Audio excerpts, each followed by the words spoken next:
If the commissioners that are in the chambers want to take their seats.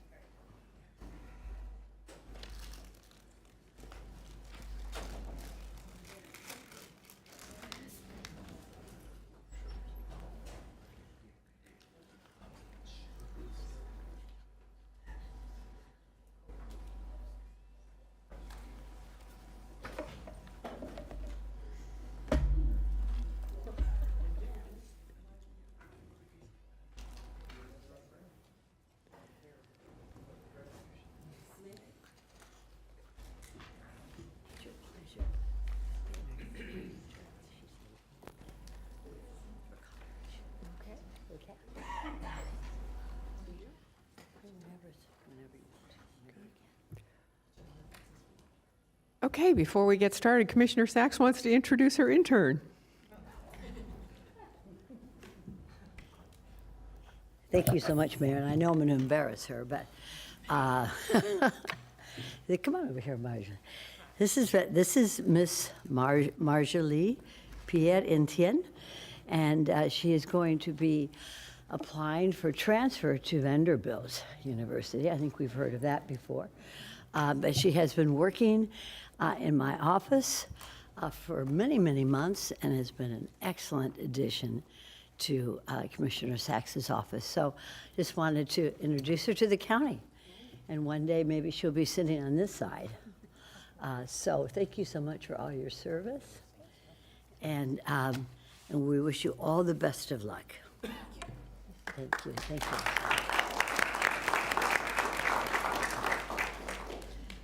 Thank you, Mayor. I appreciate that. You're welcome.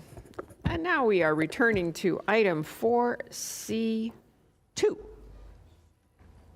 So because we've had the overview, where are we going now? Are we doing the presentations now? So you would start with presentations for package 2 with the selected proposer, Paradies Lagardere, followed by SSP if you elect to have presentations, and then you'll go to public comment, then board discussion.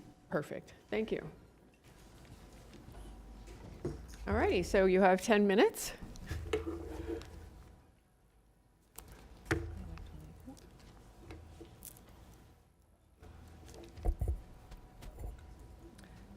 ahead. Okay. My name is Kathleen Fox, and I'm the Vice President of Business Development for Paradies Lagardere, and I oversee this amazing state of Florida. I'm here to share with you Package 2, but first I'm going to show you our renders of our innovative concepts to set the stage for what we're trying to create here at the Palm Beach International Airport. Our goal is to not only excite the passenger, elevate the options, but bring the community along with us. This is the first ever exclusive airport concept, the Turn by PGA Tour. It will be a magnet for passengers. The concept isn't just a restaurant, it's a destination. With Palm Beach being the golf capital, the passengers will be able to dine, play the local courses on the simulator, along with shop merchandise from the Cognizant Classic, the Tour, and TGL.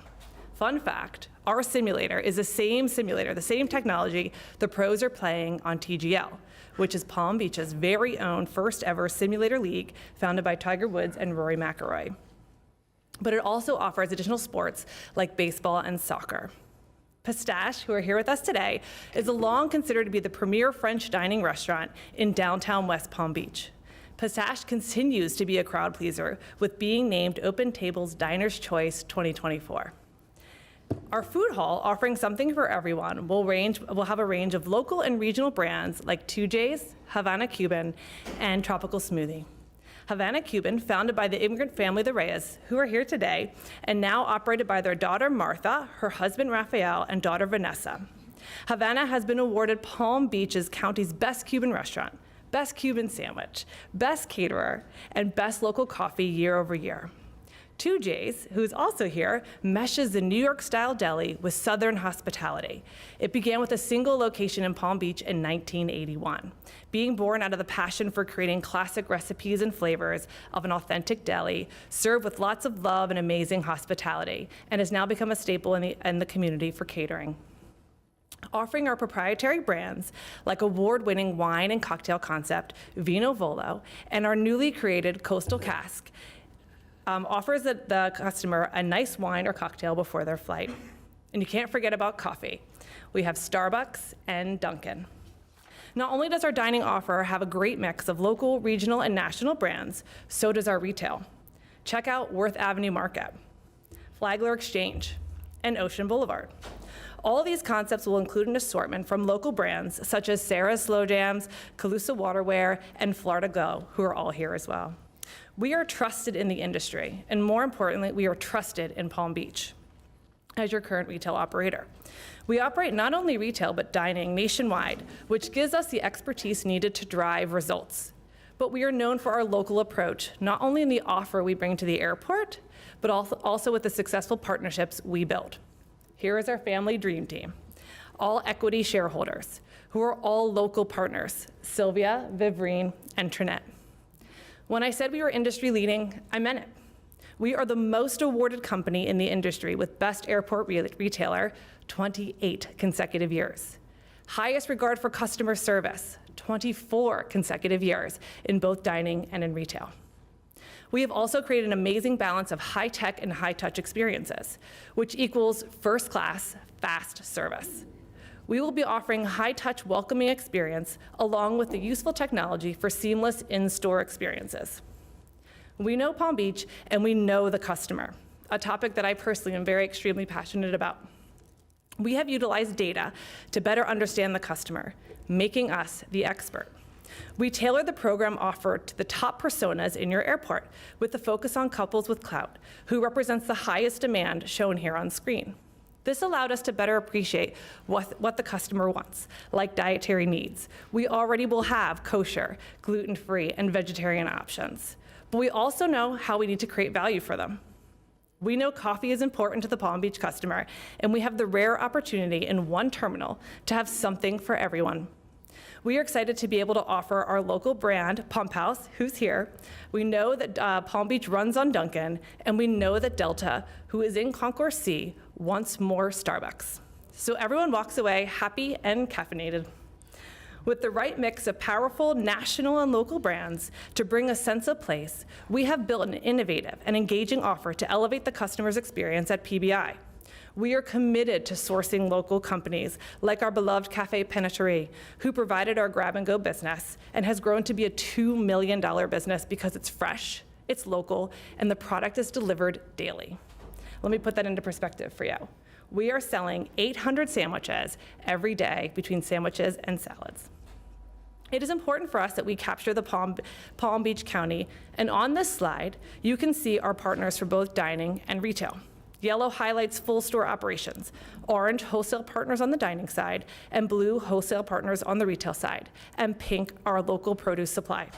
This will continue to evolve over the term of the contract to ensure we're continue to offer opportunities for the Palm Beach County local businesses. Thank you, Kathleen. My name is Greg Paradies. I'm CEO of Paradies Lagardere. I first want to address the two questions that were asked of me 2 weeks ago as part of this meeting. The first question was, were we open to operating in Plum Market? And the answer is yes. We now have signed agreement with Plum Market, provided the airport and county wants to reject a portion of our other proposal to make up space, to make space for Plum Market. So I want to be very clear. We opened the very first Plum Market in the airport in 2015, been very successful. This unit in Detroit will do over $12 million this year. Second question, as far as local agriculture, our program nationally is farm to flight. What does that mean? We make a concerted effort to bring local agriculture into airports to accomplish two things: fresh local produce featuring in our recipes, and also packaged local gourmet gifts in our retail stores. We're very pleased that we have an exclusive relationship with Bednar's for package number 2. Incidentally, they were founded the same year Paradies was founded in 1960, so we're a family-owned business very similar to them. Why us? We know you guys have a very difficult and important decision to make, but as we all know, a lot of companies can make pretty proposals, but I think your key decision point is who's going to deliver during the best of times and the worst of times like COVID. I believe if you ask Ms. Beebe and her team, Paradies is that team that always delivers during all times.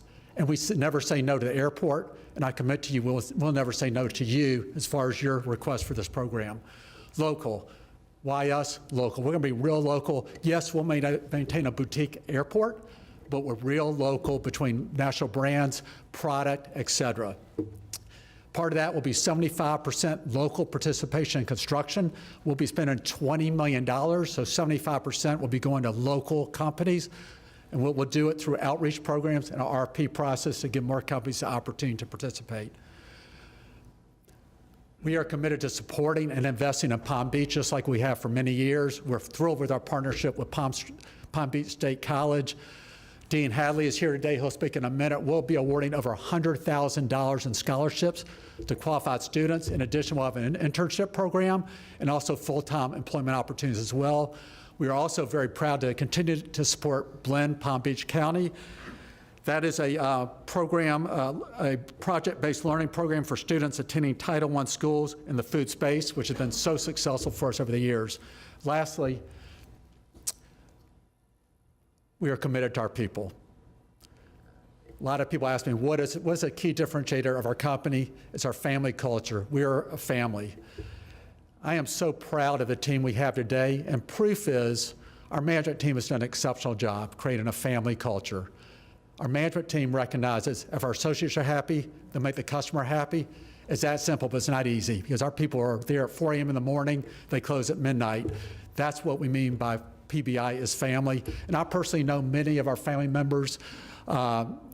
Amy, our bookkeeper, joined the company in 1987, the same year as me. Yes, I am old, okay? Also, Kamala joined our company 25 years ago. I've known Kamala for all these years. Susie, I saw yesterday with a smiling face. She was nervous. As you could tell, I'm nervous today too, because I'm protecting a lot of jobs. So on behalf of our local team, our joint venture partners, our company, we would greatly, greatly appreciate the opportunity to continue this very successful partnership. And my commitment to you is we will continue to over-deliver and we'll never say no to the airport or to you. We hear you today. We want to make the changes you want to make the traveler's experience an award-winning program here at PBI. So thank you and happy to answer any questions at this time. You did so well, there's no lights on God, I can't believe at the that. moment. Okay. Sure. So since we have no questions at the moment, we're going to go ahead. Commissioner Sachs? You broke the streak. I thought I'd start. Okay. I just had a sip of coffee. I like when you said caffeinated and ready to go.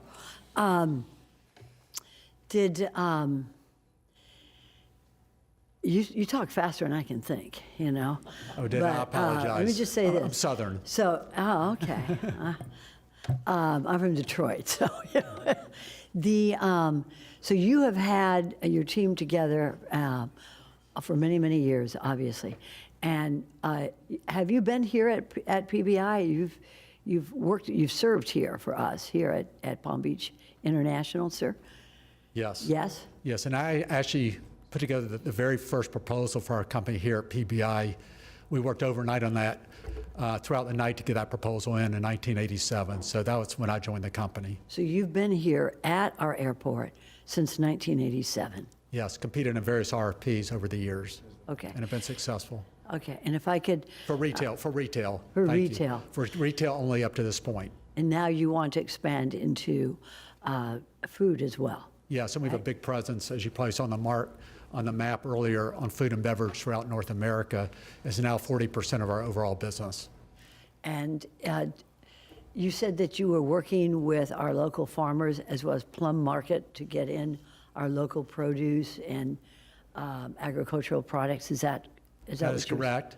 And I failed to mention in my speed here that if we do move forward with Plum Market, if we're given that opportunity from you guys, if you reject one of our concepts to do that, then Plum Market is also working with Roth Farms Roth? to bring in agriculture into Plum Market. Okay. I think he's one of our largest farmers for Yes. the farm operations in the county. And Bednar we're working with as well. And Bednar as well. too. As well as others. We're happy to work with other local farms. That's what we do. That's all part of our farm to table program. And when you said, I think you had 10,000 in scholarships and you had another number for Palm Beach County, you're not paying, I mean, where's that money going to? You had scholarships for Palm Beach College and then 25,000, is that to support our local companies here, sir? Yes, yeah, good question. Thank you. And once again, I apologize. I went a little fast. I saw the clock ticking. So first of all, it will be 100 for Palm Beach State College, and Dean Hadley's going to speak in a few minutes when allowed the opportunity. We're going to award over $100,000 over 10 years, so $10,000 a year in scholarships. For Blinn, Palm Beach County, to date, we've donated over $25,000 over the last few years, and we're going to continue that participation moving forward. It's been a very good relationship. and very meaningful. Where does that money go to Palm Beach County? To Blinn, Palm Beach County, which is the I see. organization, Oh, I see, okay, to, Palm Beach County Schools. okay, excellent. So that you'll hire local as well. Yeah, and Yes. then the scholarship is to a student. There's certain requirements a student must achieve in order to apply for the scholarships in the school. Okay, very good, okay. Thank you, Mayor. Thank you, I appreciate it. You're welcome. Commissioner Woodward. Thank you, Mayor. And I apologize to the rest of the board for my absence when this was discussed the first time. And I did go back and watch, but I think I could use some clarification on the plum market discussion that we had, just so that I understand, and he even mentioned it, that if we were to ask for that to be renegotiated, would it be like the Worth Avenue Market or the Flagler Exchange? You have an Ocean Boulevard concept. I mean, would that be to replace one of those or all of those? What are we? It would have to provide for the replacement of at least one of those. If the board wants us to negotiate a change to the agreement after the fact. As far as the specific location, I would really have to defer to Paradies of what's the right location for that concept. Commissioner Woodward, if I may. So the deal that we have struck. Sorry, my name is David Bissett. I'm the Chief Development Officer for the company. I would just like to clarify. So we have signed an agreement with Plum, which basically enables them to move into the C6, C7 space, which is the market concept at the end of the concourse, which is the prime space. So we would still retain the Vino Volo wine bar. Attached to that would then be Plum Market, and we would hope that would be, with your direction, we would then also maintain the Pump House coffee supply to Plum Market. And we think from the discussions that we've had, and obviously the experience here, that that would be the best way to make sure we get maximum local participation. So would that, sorry, Yep. It's the very. I don't think I'm on the right page. So Would it's that the be Verde yours? Market they're proposing to change with Plum Market, if that's what the board desires. So Commissioner, maybe this will be helpful. So if I come back to the image, you don't necessarily see it here, but go all the way back. So on the back side of this unit, this is a combined larger space now. 2 units are being merged together in this RFP. So this would be the wine bar side, and on the other side of that unit would be Plum Market, if that's what you so decide. Because obviously the specific wording here is we didn't propose that. We proposed a proprietary Verde Market with Pump House Coffee. You have the rights to be able to reject Verde Market. We would replace that with Plum Market, and then we would like to maintain Pump House Coffee being the supplier of the coffee in the market. So that's on page 21 of your presentation. You can see the location. Is there a financial change if we were to request that? Yes, but it wouldn't be material that you should be dissuaded from doing so. So in order to change the financial terms, if the board desires us to negotiate the replacement of a concept, we would need to come back with an amendment. You'd need to direct us similar to the prior item to come back with an amendment. Paradies has indicated that they're willing to do that, but it will change the financial structure. Right now, they proposed 15% of gross revenues for that unit because it's a proprietary concept. They will have to pay Plum Market or whomever else they negotiate with a license fee because it's a national concept. So it would reduce the amount to the department to some degree in the county. Is it material? Based on the sales from these units, I'm not overly concerned the difference between 5%. I don't think it'll make a huge difference in the concessions program overall in terms of gross revenues. Well, that would be one part of my question as far as how that affects the county's overall take in this. But I guess my other question would be, because as I understood it, these markets were meant to support local vendors of different products. And this may not be something that you can answer, but I would like to know if we were to go away from your proprietary version into Plum Market, would that change what the local vendor could then what is their income based on that? Would they have to pay Plum Market a certain part of all of this? I mean, So I because I can- would not want to do that if that's the case. You are completely correct to be concerned, but there is no impact. So essentially what happens is a proprietary concept that we own. We will be the ones paying the royalty to Plum Market. You will still have more local suppliers because frankly, Plum Market did an excellent job of signing up more local suppliers probably than anybody did. And so meaning we now have all of those same suppliers that come along with Plum Market. So from a local perspective, yes, it isn't the best financial decision for us necessarily, but it will achieve the best local outcome. So you will have more local suppliers, we will be getting the bill, we will obviously discuss the amount, but to Ms. Beebe's point, there are 11 stores in this package. This is just one of them. Okay. So it's really a very small impact on the overall financials that we'd anticipate, but you would get more They had local. proposed Panettery in the Verde Market and Pump House Coffee. They're proposing to keep Pump House Coffee. I don't know about Panettery, but they are proposing selling Panettery throughout the airport. I believe even in vending machines. It's their our most popular sandwiches and salads at the airport right now. We have one unit, it's 500 square feet. They're selling $1.2 million, I think, annually on that one unit alone. So it's my understanding Panettery is here to stay, but it may not be included in that unit. That's something that they'll have to discuss with their partners. That is correct.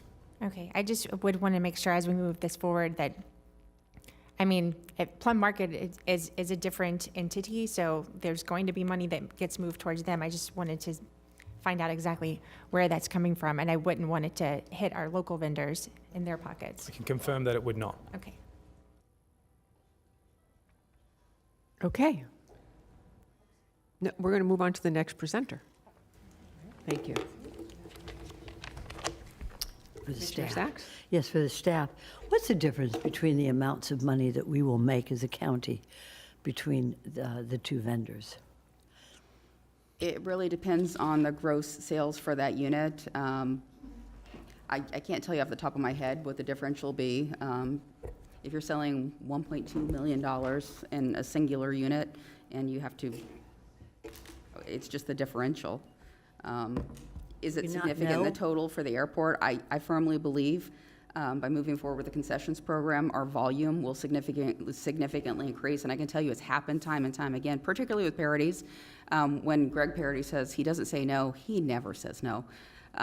We had an issue at one point in the airport where we had a bookstore and it was not operating very well. You know, everybody has their books now on electronic devices, and we said, you know, we really could use more grab and go at the airport, and, you know, we negotiated a change, and they came back with Flagler Market, and that's where Panettery is, and they're now generating $1.2 million in sales from that unit, from a unit that wasn't anywhere close to $1.2 million in sales. So what I'm telling you is in terms of the revenue to the airport, am I concerned in the differential of 5% in a singular unit? No, I am not. Is it, approximately how much do we make as an airport from our concessions? So the combined concessions, each agreement is about $4 million a year, a little bit over $4 million a year. They're generating about over $20 million a year for retail, and then the same for food and beverage. I believe at the end of this program, we're going to go from a over $40 million revenue generator to probably closer to $60 million. That's really 60 where we should million. be. So this is a significant decision that we're going to make. Well, and not all of that money obviously comes to the airport. We get a percentage of that based on gross revenues. But if Where we does the have, other money go to? well, there's their profit, and there's also the percentage that they share with the airport based on what they proposed in their agreements. So our percentage right now is it's over $4 million out of the $20 million. Okay. Okay, thank you. And just as a question, each proposer is also paying for whatever improvements that they make, correct? 100% of the cost. None of this is being, the $15 million that they're putting in initially and the additional $5 million, that is fully paid by the concessionaire, not by the county. It will provide for a significant upgrade to our facilities. And like I said, you know, that additional $5 million gives us some flexibility during the term of the contract to refurbish, update, make changes at no cost to the county. And it looked like with both packages, it was close to $20 million. Yes. Okay. And they will all spend more than that, I can guarantee you. They've agreed to presentation number 2. Good afternoon. I'm Jennifer Jewell. I'm the Senior Director of Business Development from SSP America, and I am thrilled to be here today. Thank you for having us. We are thrilled to discuss our shared vision for the airport's new and exciting and world-class concessions program. And I'm going to talk a bit about connection, community, and collaboration. But first, I'd like to tell you a few of my most favorite things about SSP America. SSP is part of SSP Group, a company that operates in 38 countries around the world in travel venues.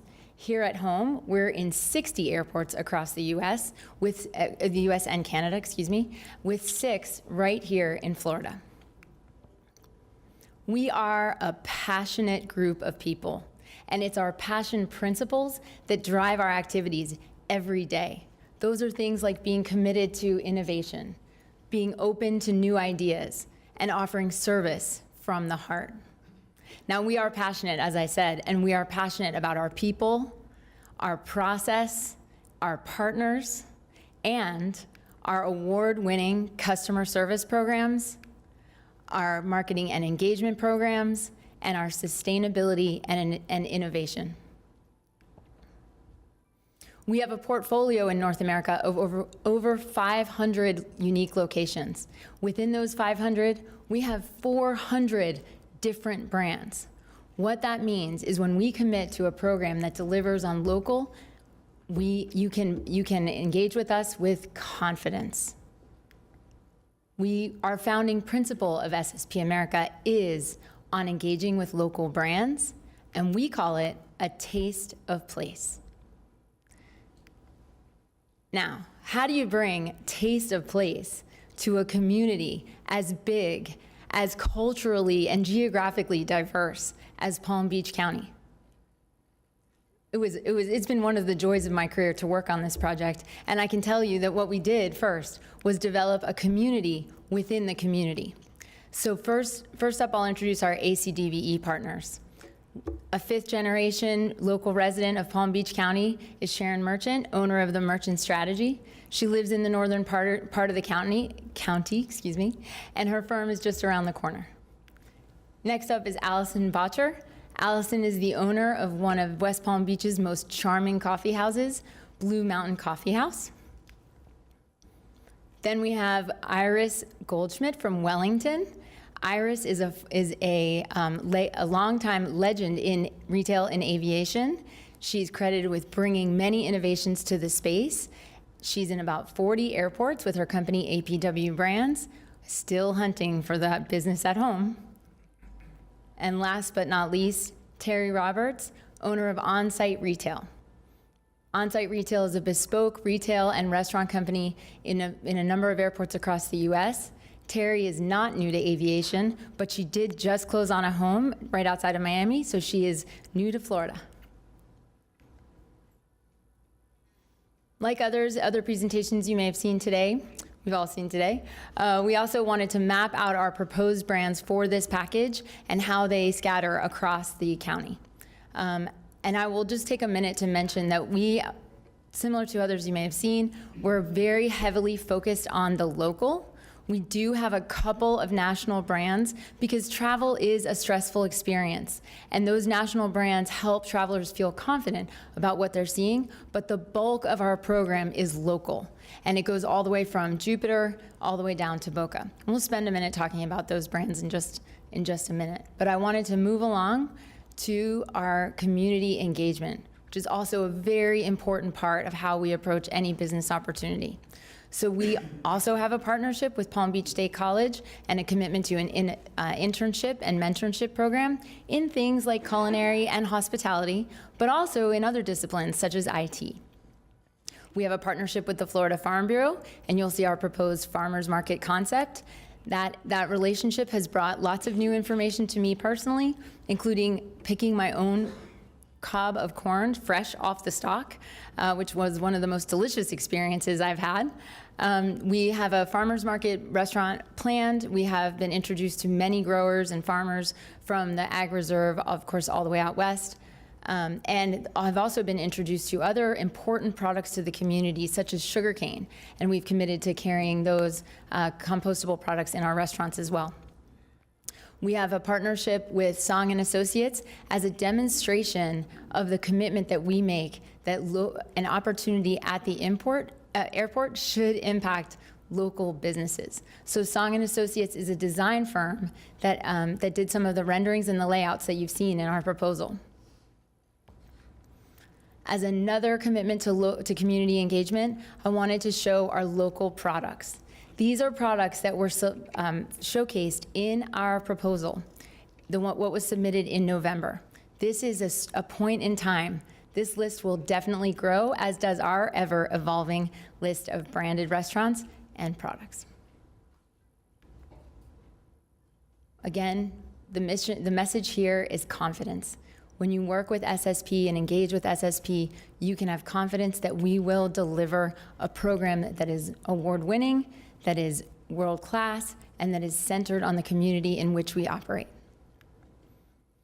Now, I love this photo. I don't love that Y turned sideways, sorry. I love this photo because just a quick moment on connection and connectivity in the community. This is Joe Jr., one of the owners of Joseph's Classic Market, standing in front of the display of Blue Mountain Coffee. This relationship was forged after January. These are two of our partners who found each other and started working together, and the joy on Joe Jr.'s face is palpable. That's just pure exuberance. The coffee's flying off the shelves, he says, and I love that this sense of community was raised between our partners finding each other.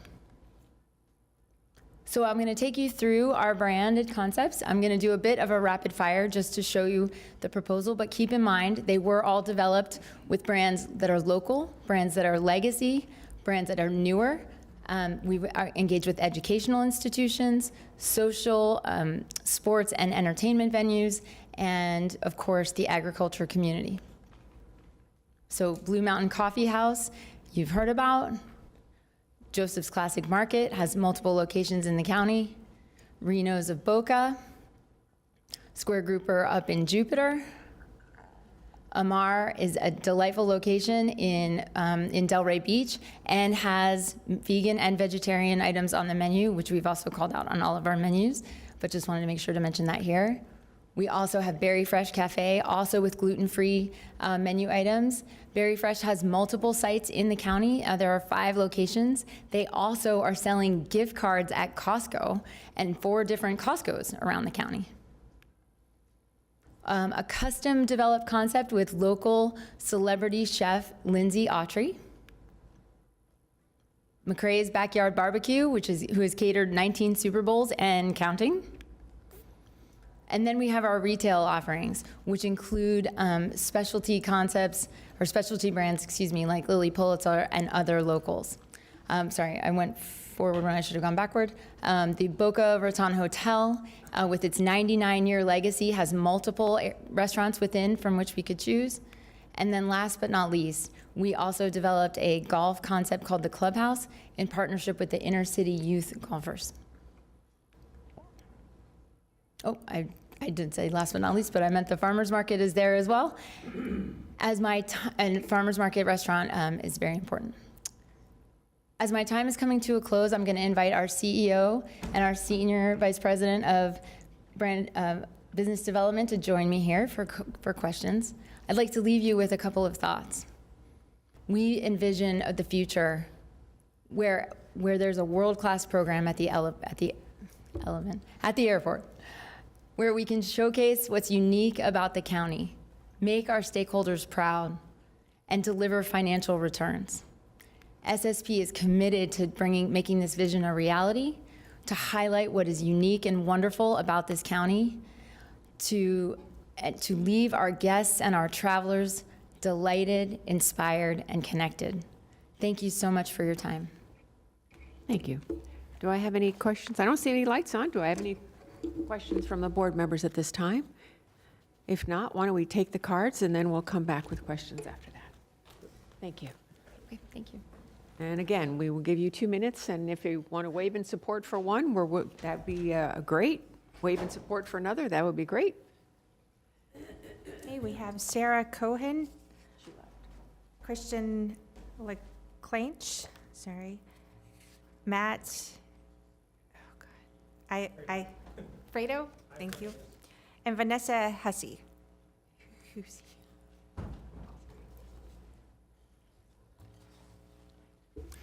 Good afternoon, Mayor Marino, Commissioners, Board.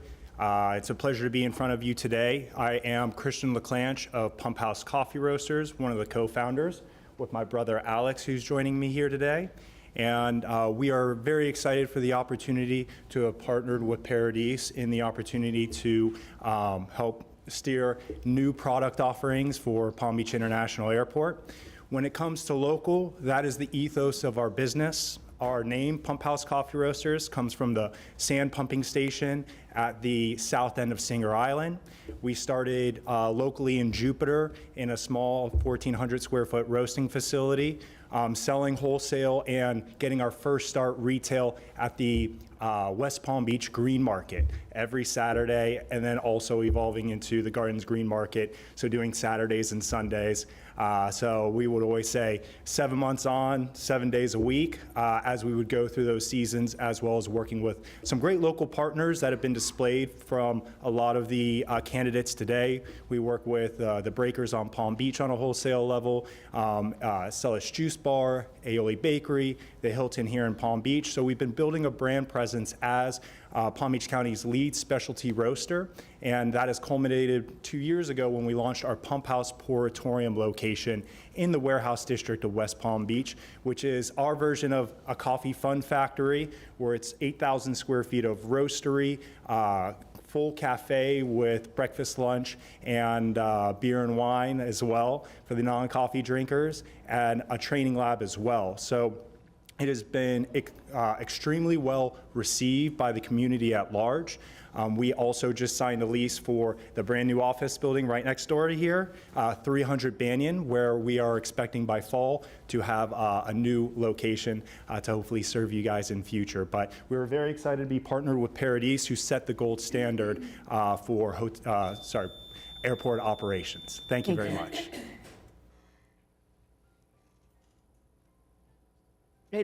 Either one. Right, or actually, there's two microphones.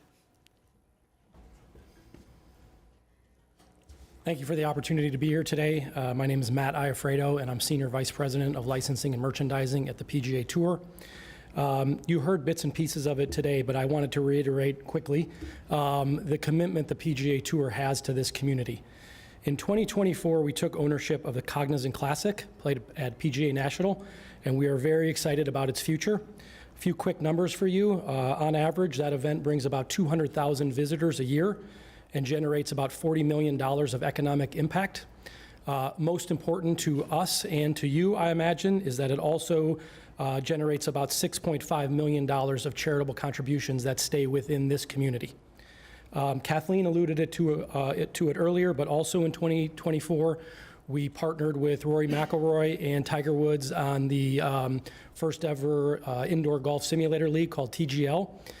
The SoFi Center was built here in the area at Palm Beach State College, and all the matches were played on either ESPN or ESPN2, bringing a lot of coverage to the area.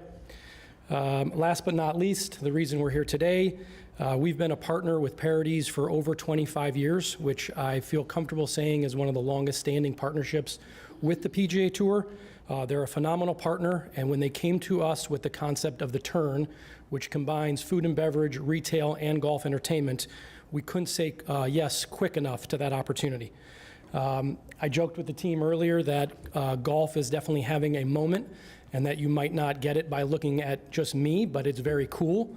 So we would love the opportunity to be a partner with the community and with Paradies on this opportunity. Thank you. Yeah, the pro golfer's not commenting. Good afternoon. I am Vanessa Hussey, the daughter and granddaughter of the founders of Havana, a true small business and family-owned restaurant that has proudly served the Palm Beach County community for over 30 years. As a minority-owned business, Havana is more than just a restaurant. It's a living example of the positive impact that small local enterprises can have in the fabric of our community. For 3 decades, I've witnessed firsthand how food brings people together. Our mission from the very beginning has been simple: to share the rich flavors, culture, and warmth of the Cuban cuisine with the people of Palm Beach County. The opportunity at Palm Beach International Airport is not just about expanding our business. It's about representation. It's about offering travelers a window into the diversity and vibrancy of Palm Beach County. We want every visitor to walk away with a deeper appreciation for the richness of our local culture and the value that diversity brings to our region. Whether travelers are arriving in Florida or heading home, we want them to leave with a sense of belonging and a piece of what makes this community unique. We are also thrilled to partner with Paradies. From the very beginning, we've admired their commitment to local businesses and their understanding of how authentic, community-rooted experiences help make any place truly special. We share these values, and together we believe that we can offer something truly unique to those passing through the airport. In closing, I want to thank you not only for considering us, but also for your continued support of small businesses. We're excited about the future and hopeful for the opportunity to bring the heart of Havana to the gateway of Palm Beach County. Thank you for your time and your trust. Thank you. We have Rick Roth, John Hadley, Trinette Morris, and Terry Beard. We have 2 microphones. I get to go first? Okay, thank you. You got it. Good afternoon. My name is Rick Roth. I'm a Palm Beach County lifelong resident and farmer, Roth Farms in Belle Glade, Florida. I'm here today on behalf of Farm Bureau. I was at the beginning of the process when SSP came to Palm Beach County and was looking to get connected with local agriculture. Sharon Merchant came to my office as a state representative and said, what can we do to include local agriculture in the SSP application? I'm here to tell you there are 2 different agricultural industries in Palm Beach County. There are also 2 different farm bureaus. There's Western and there's Palm Beach. But Farm Bureau is agriculture in the state of Florida, and by SSP partnering with our farm bureaus, you're guaranteeing that not only does Bednar's or Dickie Bowman participate, you're going to be having participation from a whole group of agriculture, including people like Jim Alderman over in eastern Palm Beach County. I want to leave you with an agricultural thought. $2.5 billion industry in western Palm Beach County, and we are at the top of our game. A lot of retail pack, a lot of produce that we can deliver ready to eat to these restaurants and highlight locally grown. But there's a second concept. You also have eastern Palm Beach County agriculture, which is under threat of going out of business because you can sell an acre of farmland for $400,000 on State Road 7. So this opportunity for SSP to highlight agriculture, I think, can really be a boost in the arm for the agricultural community. I'll leave you with one thought. No matter who wins today, help us in Palm Beach County agriculture by being able to work with these people and highlight what we have to offer, like our glorious sweet corn. Thank you. Vice Mayor? Commissioner Woodward, how many cards do we have left on this item? 14, I believe. 14 left? I'll ask now, if you don't mind. Would somebody from Paradies mind coming up to the microphone?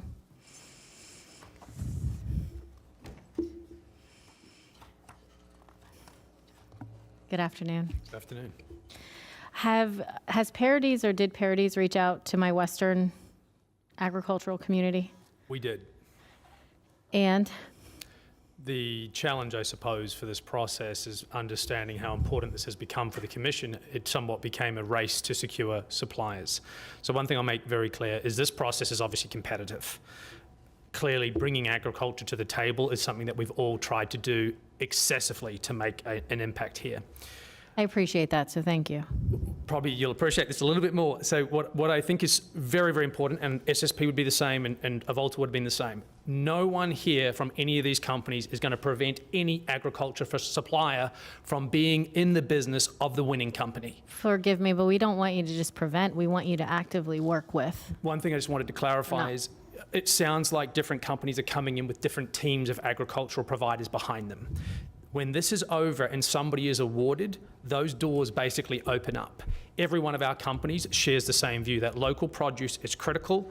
As we've said, we have a national program that we've been running for years, and we do this. So we absolutely welcome Roth Farms, the Florida Farm Bureau, everyone to be a part of this business with us. That is what we do elsewhere. That is what we would do here.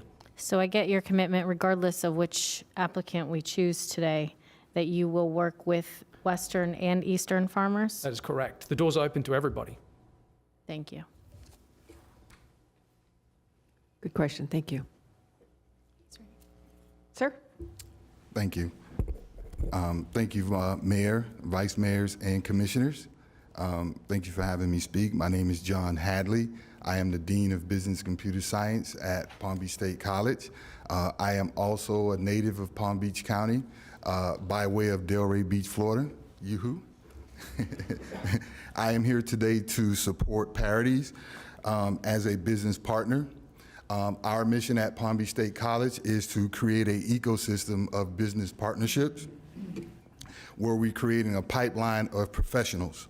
I was a part of the MOU that was constructed with Paradies, so that's why I'm here on behalf of Paradies. Our internship program is the carrot I think will help our students get to the finish line. One of the issues that we have is retention and completion, and I think having more partnerships, students understand that we are here to create a career pathway that our enrollment, retention, and completion will increase. As a final quote, something I would say, and that I've learned, is that it takes a village to bring up a child. And I think a partnership with Palm Beach State College, a partnership with the municipalities, I would like to say thank you to Commissioner Wise, who's been on our advisory board at Palm Beach State College for quite some time. All these partnerships will create the perfect scenario for someone getting a job and having a career path to change their family. In advance, I would like to thank you all for this opportunity and your support. Thank you.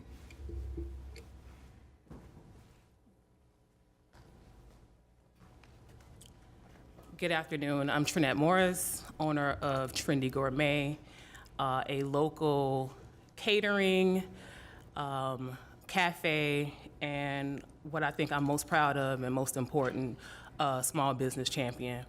I currently incubate 10 small businesses at Trendy Gourmet at my Spruce location. I've had 2 locations, 407 North Rosemary, currently 2055 Spruce, and I incubate 10 small businesses from Foster's Barbecue to Granny B's to Third's Barbecue, amongst others. And so I'm most proud of the fact that as a small business that I can incubate and help other small businesses. In 2003, I made one of the most important decisions of my life, and that was to leave Orange County Public Schools to go work for Leapfrog Enterprises, the toy company, the Leap Pad. That founder, Mike Wood, passed away a couple days ago, like last week actually. But one of the things he always told me was, Trinette, do what gives you goosebumps. And in 2003, when I got the call from Paradies, not really understanding what this opportunity was, it gave me goosebumps. Subsequently, I got calls from just about every other company that has been represented and some who are not here today. And I went with Paradies because I wanted to be associated with the best. And they not only cared about what I was doing at Trendy Gourmet, it was really, what are you doing with the community? It was my community participation and ethics that really, I think, attracted them more so than what I was, the loaded grits that we sell at the cafe. I say all that to say, although I am not a partner right now, one of the things that they did initially, and again, in caring about all the things that I did, was support our Project Blend Palm Beach County, where we grow microgreens in several elementary schools. As I'm an educator at heart, I'll never not be an educator. And at several mayor's balls, you all have had plates of microgreens grown by the students of Palm Beach County. So I'm thrilled to be a partner with Paradies, and I ask for your support today.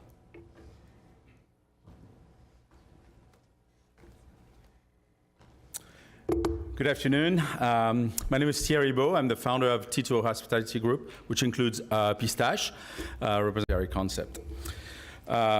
We opened Pistache in 2008. We were one of the first ones to invest in sort of the renewal, rebirth of West Palm Beach as our county's capital, along with people like Rocco. And through financial crisis, through COVID, we built a solid brand. So when we were approached by different angles in possibly being part of the new airport proposal, we got really intrigued and we started shopping around a little bit. I'm in a unique position that I also founded Panetteri, and 10 years ago, we established a contract with Paradies Lagardere. And so after doing our shopping a little bit around different companies that were doing the proposal, we remember Paradies Lagardere commitment to their partners, how they helped us grow with them as a small business, which now belongs to and I remember also their stringent commitment to quality, always listening to their customers and the airport traffic. We were constantly questioning if our product proposal was the right one for the demographics that were going through the airport. This made me very confident that we were on the right team.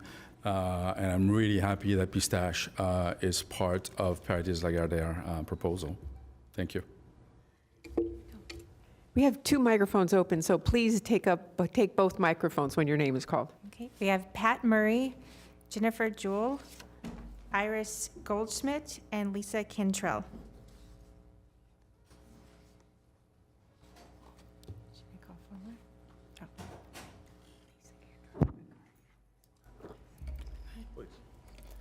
Hello, I'm Iris Goldschmidt, longtime resident since 1997. And it's crazy because I have been in this industry for so many years, and the one place I don't have a location is in Palm Beach, right where I live, right where I have raised my children. So as I sit here and I listen to everybody and I say, wow, this is incredible group of people that I've known for so many years. But I was given an opportunity to be able to come with a group of people with SSP to be able to join with them in some capacity as a partner. But I will not give up. I will keep going. And maybe one day, if it's not today, maybe later. We hope it is today, but I look forward to the possibility of joining forces with SSP, and I thank them for that opportunity. Thank you. Thank you, Madam Mayor, Commissioners. My name is Pat Murray. I'm the CEO for SSP America. And I just want to start by saying sincere thank you to you all. American government democracy's got its real moments, and I'm sure you guys get to hear an awful lot of really serious topics. You spend a lot of time on our restaurant world. I'm sitting over there thinking 40 years ago, I was a kid working at McDonald's as what we used to call the swing manager, and you guys are debating about food, and really appreciate you for that. We say 1 in 7 people in America work in restaurants somewhere, and it's a big portion of American society, so thank you. I only have really one thing to say. Much of the conversation today is about being local. Our company's 17 years old. It was a startup. I was one of 2 guys who started that company, and everything we did was local. So today, we had up on the screen a little more than 500 restaurants. The only restaurant that we own today that has the same name over the front door is a national coffee company. Every other restaurant is a local business. Our business itself on the inside out is built to manage those companies. It's something we pride ourselves on culturally. So it's not just the name over the front door. There's a lot of questions about how the money flows back and forth. You can't build a company like that without having relationships that go deep in the community.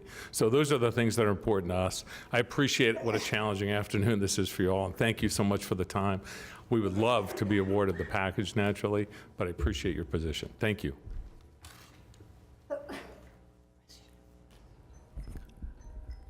Hello, my name is Lisa Cantrell. I'm an RN. I'm a resident of Palm Beach County. I just wanted to draw attention to all the people that are here and all the business owners in the community. I hope that you keep in mind that the people that work for you have families, and those wages that you pay them. I hope that the business that you grow is profitable, and that you don't forget the people that work for you who have to pay rent of $2,000 to $3,000 a month on $15 an hour. Just keep that in mind, that I hope that some of the profits and some of the opportunities that are given here to the business owners in Palm Beach County, don't forget the families and the individuals, the healthcare workers and the teachers who are making very little money and struggling to make a living so that your business can profit and go forward for the benefit of the community. Please don't forget to invest in your workers. It takes more than a minimum wage job. It takes a village. It takes cooperation, effort, and real work in numbers to produce a community that's able to sustain economic turndowns. And if the economics are only here to support business to business, the workers can't afford to work and live here locally, and everybody fails. So just keep that investment in mind as best you can. I wish you all, and I pray all the best for you. I hope you go forth and keep us in mind. Thank you. Okay, we have John Clark, Carolina Barefoot, Allison Fletcher, and David Bissett.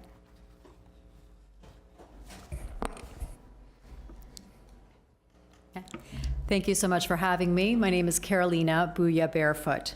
From the sea to the shores of Palm Beach comes the first caviar company to be based in Palm Beach, Ultima Caviar.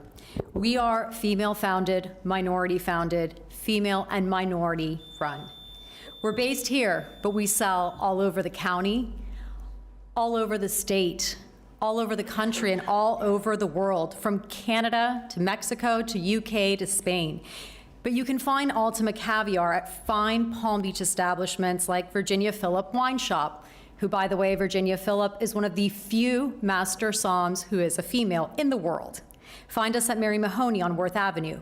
In private jets, yachts, Ultima Caviar has collaborated and is being sold at the Colony Hotel, Meat Market, Beach, La Galoo, the White Elephant, Hive. We've collaborated with Palm Beach's Palmer Magazine.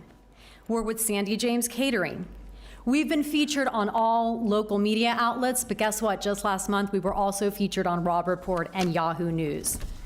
And I know I'm running out of time. We also have this fantastic jetpack that I can show you afterwards. And I just want to end with this. Ultima Caviar differentiates itself for its commitment to quality, sustainability, and ethical sourcing. We visit each and every sturgeon farm, and that's why our founder is not here today. She's in Spain visiting a sturgeon farm. And we have trout roe, which is kosher. Thank you so much. Hi, I'm Allison Bircher. I'm the owner, founder of Blue Mountain Coffee House in West Palm Beach. I opened 2 months before COVID, and I'm so proud as a female minority owner to be still around. And what's most amazing is that we still have quite a few other companies coming to us every day. How is business? How is business? We're so proud that you're open because we're leading. I'm leading. I'm doing everything I can to make sure that my employees have, at the end of the day, a paycheck, or at the end of the month, they can pay their rent. Blue Mountain Coffee House stands for the world's best coffee. We have people flying in from Palm Beach International Airport just to get our coffee. Can you imagine having that at the airport? That would generate so much wealth for the county in general. I'm so proud to be with SSP America because they don't just look at the bottom line, the buck, they look at the people. They look at everyone. They look at the children. They support my toy drive, annual toy drive, without even questioning how big it is. They are there for the people. I am so proud of them. I'm proud to be a part of this joint venture. Finally, we need change. I believe we're the underdogs. Everyone has been there forever at the airport. We need change. We need to see that difference. People need something new, and that is SSP. Finally, I want to say, we talk about generational wealth. How can we do that when everyone is supporting only major corporations? Please think about that. Thank you. Commissioners, Vice Mayor, Madam Mayor. So a couple of points I'd like to make. I just want to, isn't Blue Mountain in Jamaica? And they have really good coffee there? Yes, it is. Very We good. have a small estate there, and that's where the coffee comes directly. So I thought, okay, very good. Thank you, appreciate that. Just a couple of quick points I think might be helpful for the Commission. So first is we are obviously your retail-only operator today that you've trusted. And with that trust, we have delivered sales that are 30% higher than that of comparable airports of the same size. We appreciate the opportunity to now bring that excellence to dining, which we do not do for you today. We are obviously an award-winning restaurateur. We would like to bring that excellence. That is a significant difference here to how business operates today. Now, one thing that's been made very, very clear by this commission is that you do not want to be locked in for 13 years. Something that has not been said today that I think is critical that you be made aware of is in our proposal, we have a $4.8 million midterm refurbishment fund separate from the initial capital. What does that $4.8 million really mean for you all? Well, that means that we can change fully up to 3 of the concepts. We could completely rebuild them at some point during the contract. So there really is no fear here of that you are somehow locked into a situation that is unchangeable, even if that is from menu, if that is from store design, or a particular concept that we need to evolve into. That is why these contracts are set up that way. And lastly, we have spent in our current agreement, we have spent even further and beyond both the initial and midterm capital amounts. Thank you for your consideration. Sir, I'm sorry, I missed your name. Were you John Clark? No, David Bissett. I'm sorry, thank you. Okay. Okay. The last 2 names we have are Derek McRae and Rick Morris. Last call for Jennifer Jewell, Sarah Cohen, or John Clark.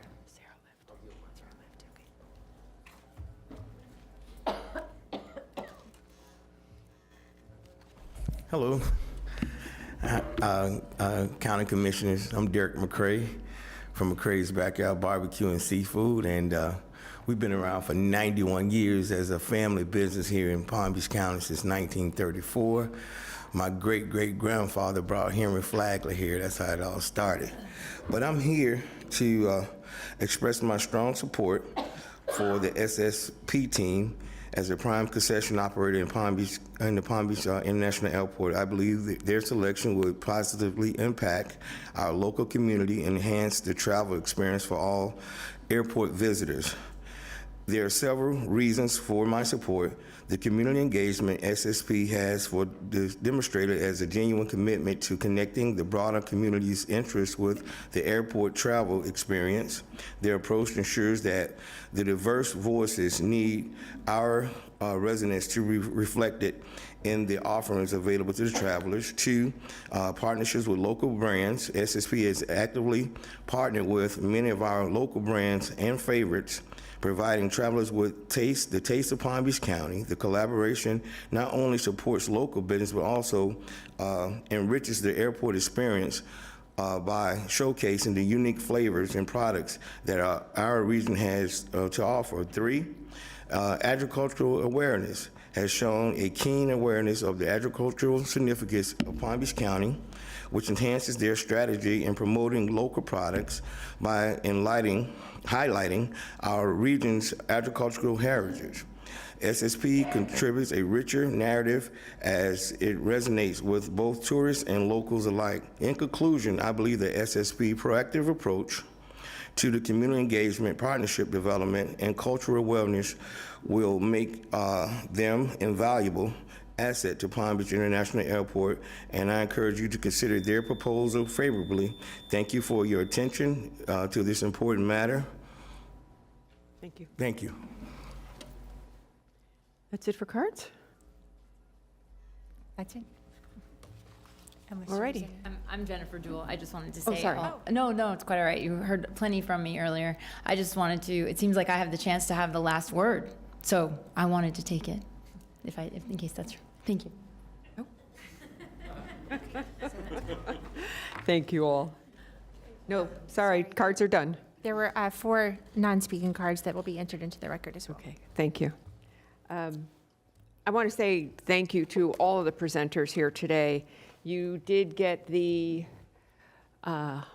signal from all of us that we wanted local, and all parties that presented have brought local to us, and that's important, because when Laura came to my office 3 years ago, that the conversation that I had with her was, I want someone, when they step off the plane, to feel like they are in Palm Beach County, and it doesn't matter where in Palm Beach County, north, south, east, or west. And I think that the proposers listened to that, and when the proposers were in our offices, they were, constantly throwing about local companies that they were going to use. So I think all of the proposers that we heard today have done that and have done a good job of that, and I appreciate that. I see no lights on. Does anyone have any comments or questions? Commissioner Woodward. Yeah, if I could have Paradies to just come forward. We didn't have the same discussion that we did earlier about the menu. I think you were here to listen to that. I've gone through all the listings of menus and wanted to make sure that you had the same commitment that we received earlier.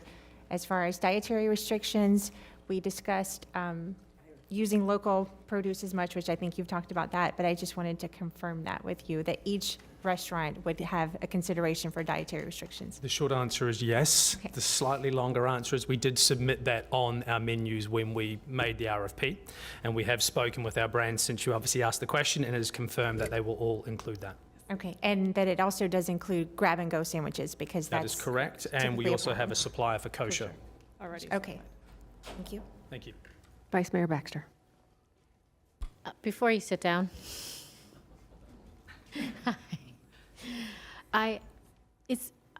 just in case, is there anything we would need to do? What exactly did it state in the RFP? Is the commitment from Paradies or anyone awarded these contracts to doing business with local vendors, and to what extent? So their RFPs are incorporated, their responses to the RFP are fully incorporated by reference into the agreement, so they are part and part of the agreement. There's also a specific provision that was added related to use of local agricultural products to the maximum extent that they can. And their, for example, menu offerings and prepared products. So every agreement has that commitment. They've all provided their menu offerings, everything that they've presented to you today, whether it's SSP or it's Paradies, those commitments are included in the agreement because we've incorporated their proposal into our agreement. Now, if there's, to the extent there's a conflict between the two, our agreement controls. Thank you. And follow up, Mayor. Sure. And to your point that you were making earlier about it was kind of a race to the suppliers, and now that this will be potentially wrapping up, how would you be able to proceed forward with the current RFP and proposals in place? So one thing that is important to note is if you do reject Verde Market and make that Plum Market, we have received via the agreement with them all of the agricultural letters of support that they are bringing to the table. So in plain words, the same brands and agricultural companies that SSP have access to broadly are now the same ones that we have access to.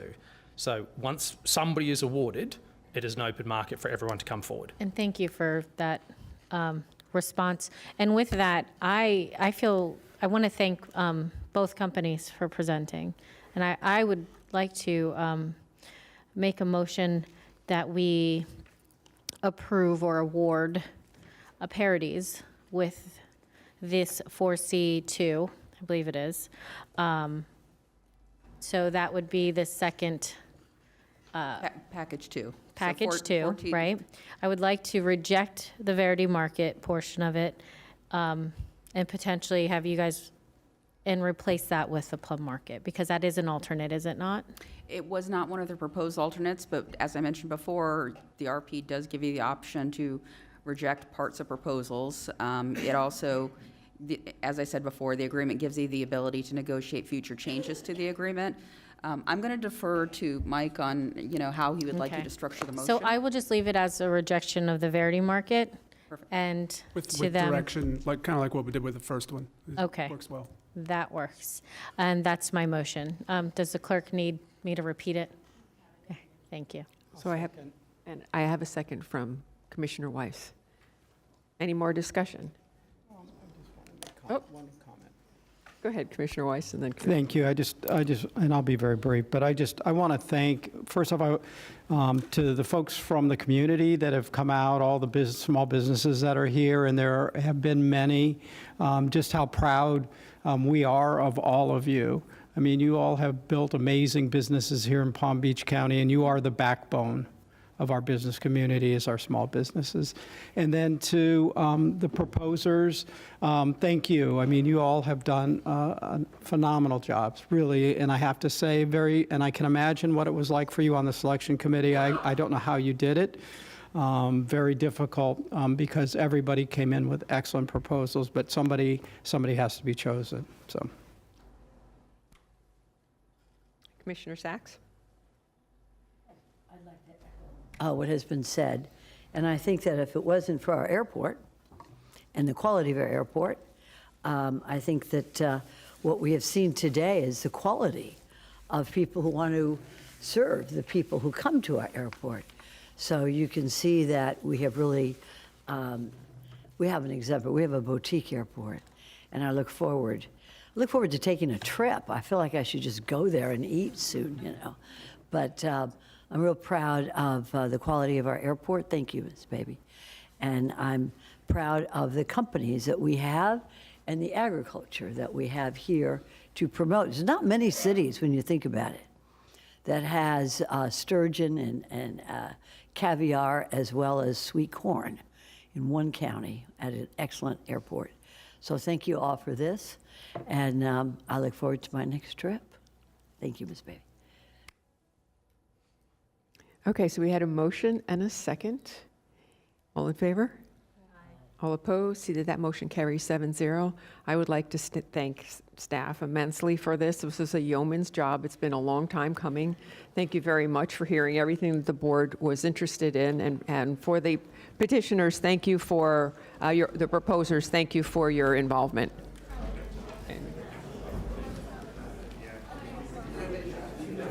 Okay, we're going to take a minute or so to let everything turn over because we have another.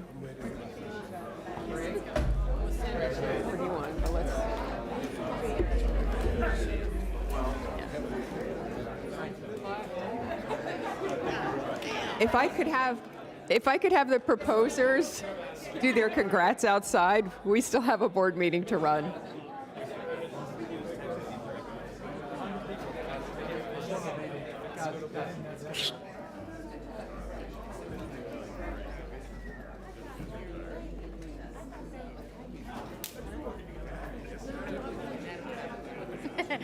All right, anybody that's here for the airports, please leave.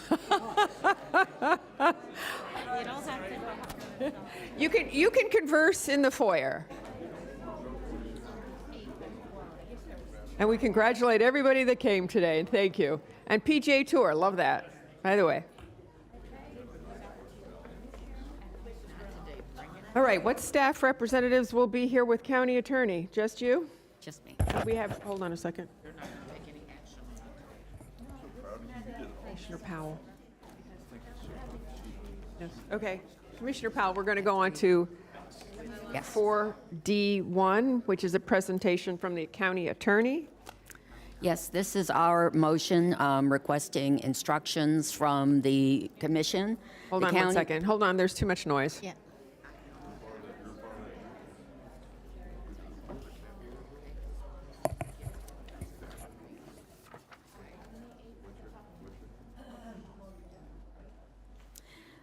The county attorney has filed a motion asking that you would grant my request to schedule a private meeting for an attorney-client session between the Board of County Commissioners, the county administrator, the county attorney, chief assistant county attorney, and assistant county attorneys pursuant to Section 286.0118 Florida statutes to discuss settlement negotiations in pending litigation, which Palm Beach County is presently a party, N. Ray Avenir Development LLC versus Palm Beach County, Florida.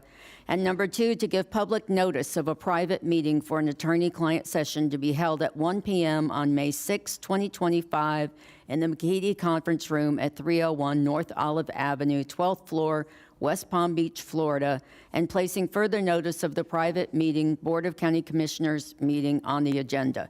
The following persons will attend the meeting with the members of the Board of County Commissioners who are present at that time: Virginia Baker, County Administrator; Denise Kaufman, County Attorney; David Oddie, Chief Assistant County Attorney; Maureen Martinez, Sean Fahey, and Ryan Mayer, Assistant County Attorneys. The board will discuss settlement negotiations, and I would be requesting a motion to approve the attorney-client session. Thank you. And I actually think we have cards on this. Yes, we have 3 cards. Okay. Take them now. Yep. Okay, we have Alexandria Larson, Lisa Cantrell, and Anastasia Colas.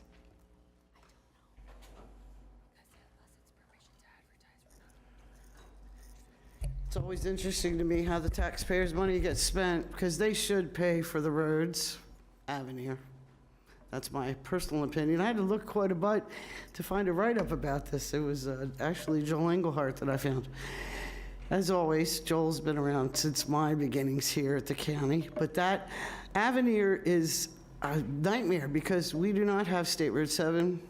I'm just little reminders, commissioners, that not to torture you at all, but we don't have State Road 7 going through to North Lake. Avenir has 2 entrances, one at 140th, one at Coconut, and they always planned that from 2004 when they made their little presentation up at the big hotel up there in Palm Beach Gardens. See, the fait accompli has always been here in this county. That's the problem. None of that should have ever happened. Scripps crawling out of the county with its tail between its legs, $1 billion that we wasted. I think we need people that watch our dollars. Maybe you should hire people that watch our dollars more so than, a little bit harder than everybody else, because this is, when I drive by Avenir, it looks like something out of the Arabian Nights. It does not fit the character of where we live. It does not fit it at all. And I know it's funny, but it's true. It does look like something out of Alibaba, not something in Loxahatchee, Florida, or the Acreage, or Grassy Waters, or the J.W. Corbett. So hopefully, I hope you win. I don't think you should settle with them. I think they should pay. That's it. And it's just an opinion. I'll have your meeting, and I think maybe we should go back to Tallahassee and get it where the developers are paying their fair share to destroy the lives of the people of Palm Beach County with traffic. I think Ms. Cantrell left.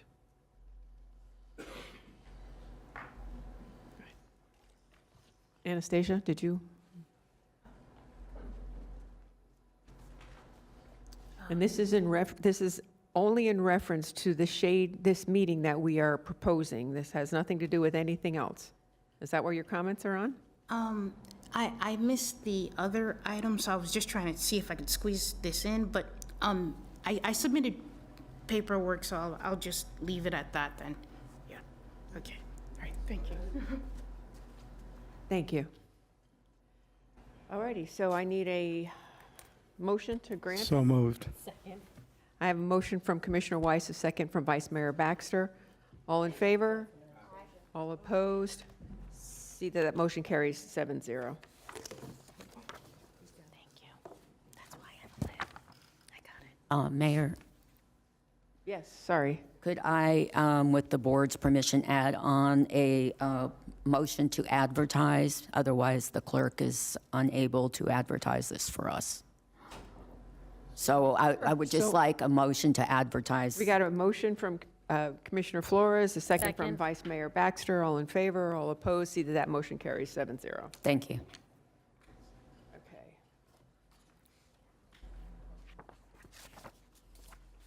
All righty, we have now concluded the regular portion of our agenda. Administrator Baker, was there something I needed to bring back, or we're going to the workshop now? Okay. We are going to the workshop now. Thank you. So who's presenting? Who are the lucky presenters?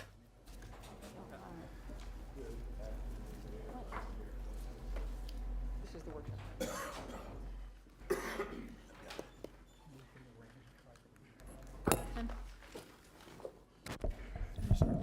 Actually, Again, good afternoon, Mayor, Hold on Vice one Mayor, second. Commissioners. Vice Mayor Baxter?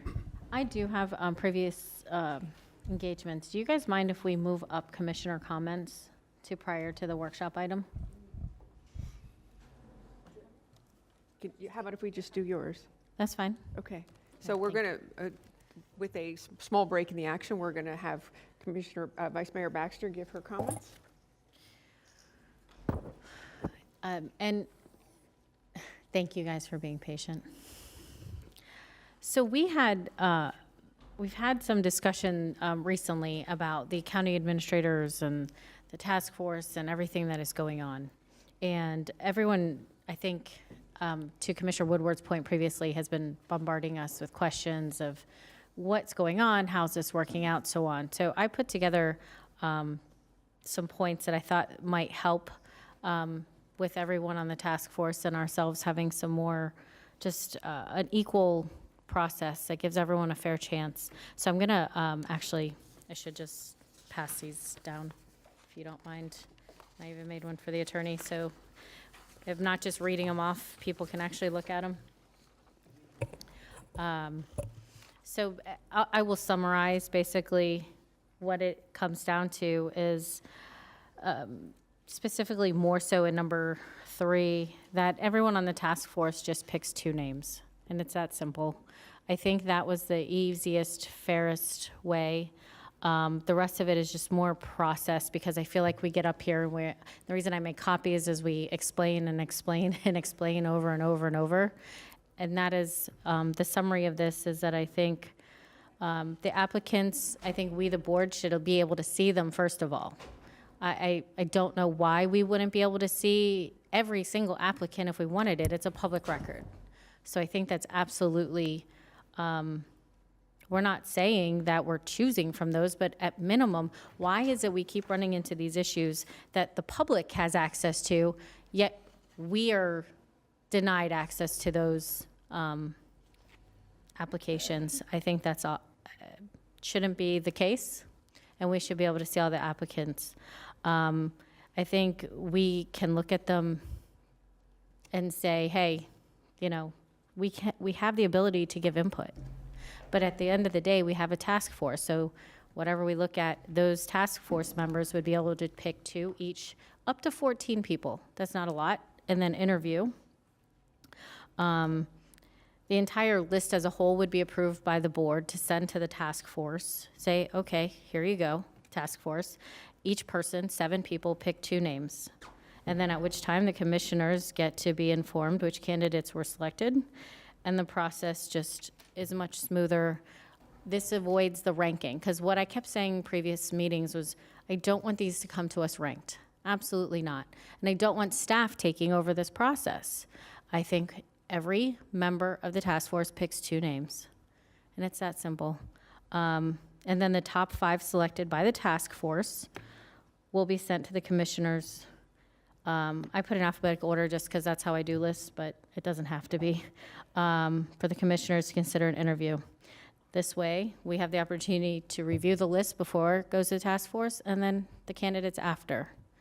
That way, we are ensuring we're staying a part of. And as we saw earlier with the RFP process, this board wants to be a part of these processes and not kept out. And I think this ensures that. So I'd like to hear what my other commissioners have to say. Administrator Baker? No, I'll wait to hear what the board has to say. Commissioner Sachs? This helps out a lot. Thanks, Vice Mayor. I appreciate it. There's just one issue that I have right now, and that is on number 1. The staff will send, and I'm reading this, the staff will send a copy of the list of applicants and their resumes they deem qualified for the county administrator position to all commissioners for review after the April 28th deadline.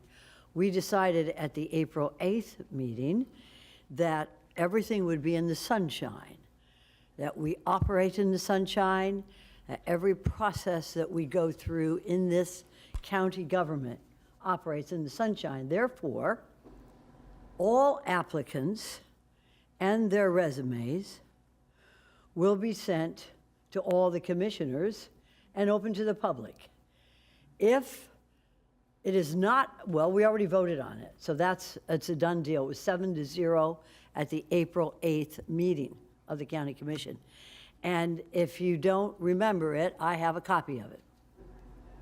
It was a 7-0 vote at the April 8th meeting of the County Commission that every part of this process is transparent. It is open to the public. The public has a right to know, specifically and especially because this is a position that serves the public. Commissioner Sachs, may I Yes. ask a question? So would you like to have not just the qualified sent to us? Absolutely, everybody. Everyone? Well, that's I'm what we amenable decided to on, that. That works. 7-0, but So it should be all applicants. Agreed. And then do you want them sooner than the 28th?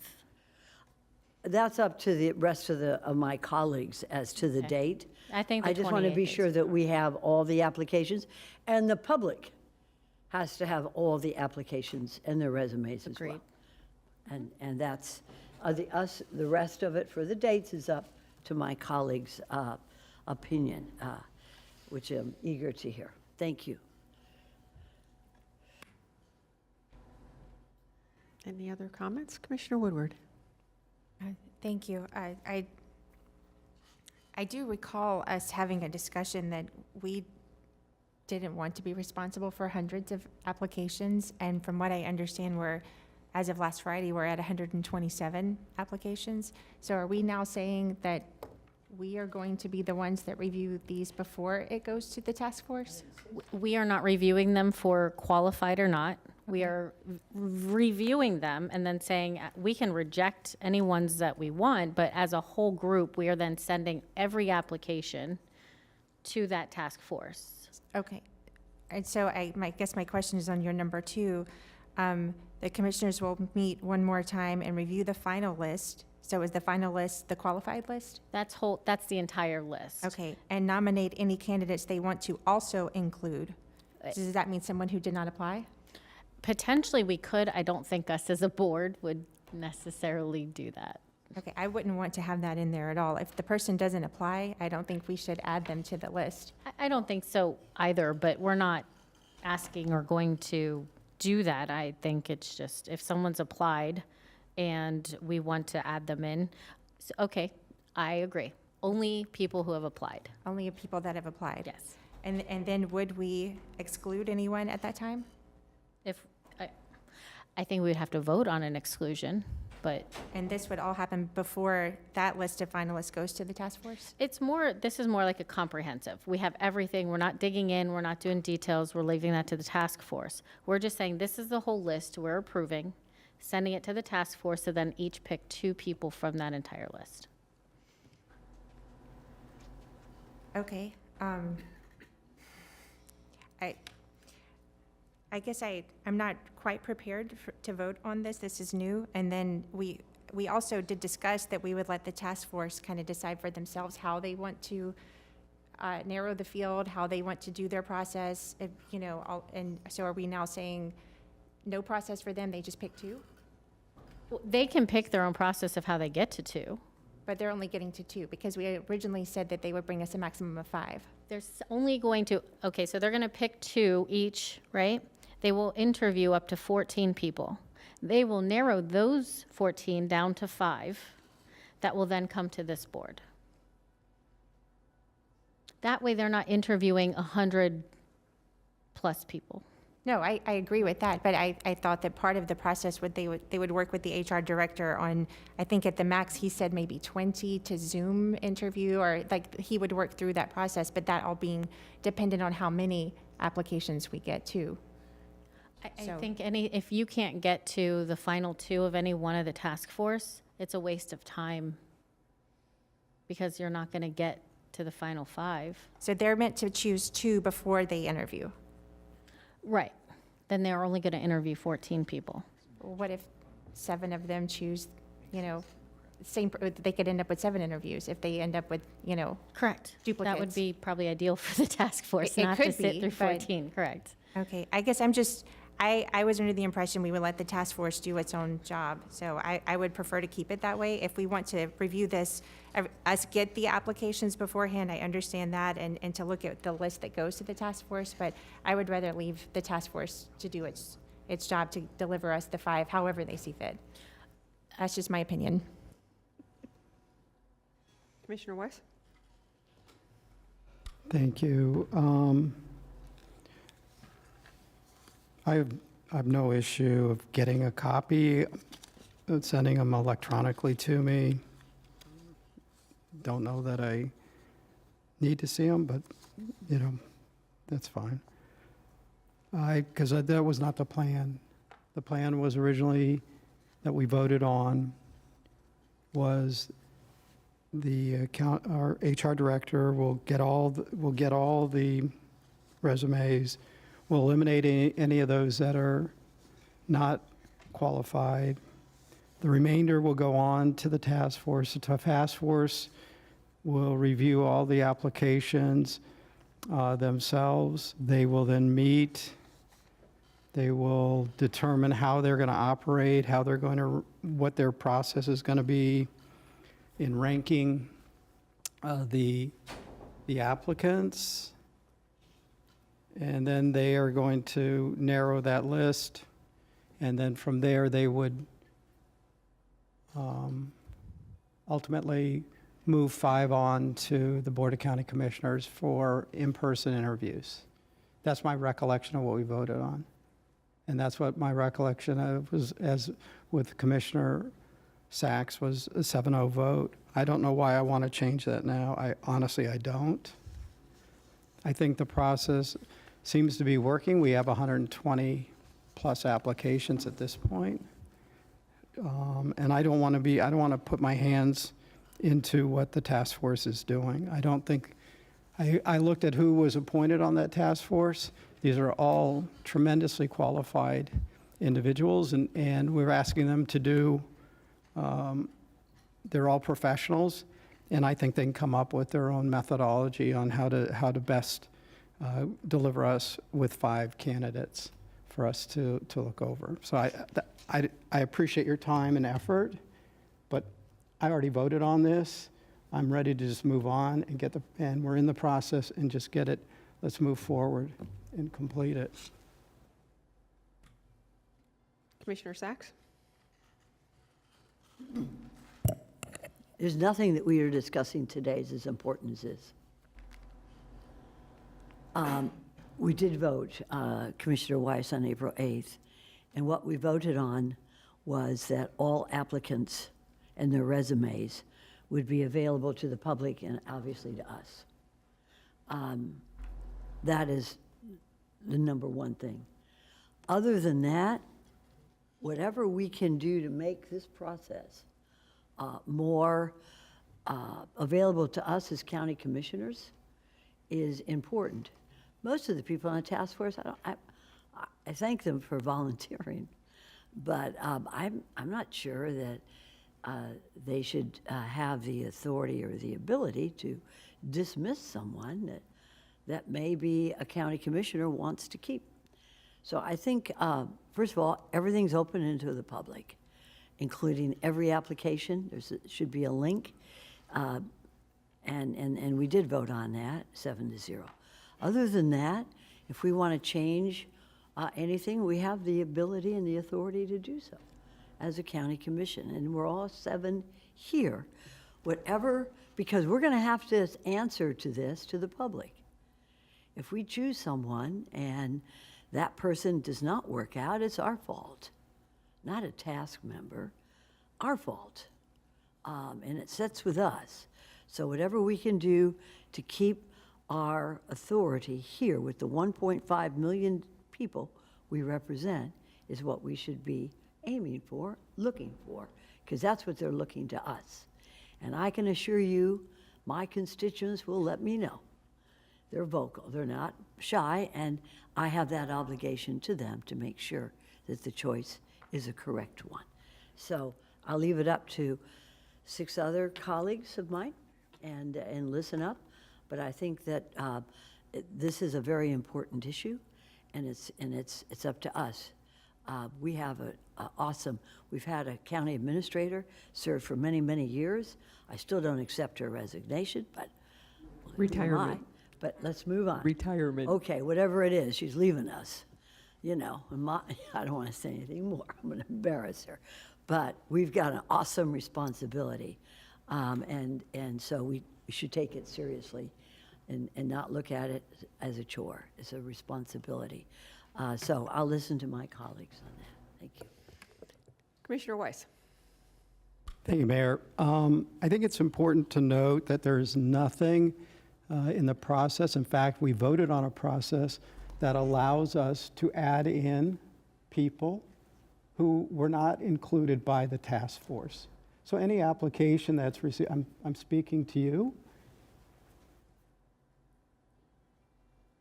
that you can include. Let's have a conversation. Is it okay, Mayor? Thank you, I appreciate it. Look, that everybody can have any application that we receive can be included if you so desire, if the task force does not. So you do have full control.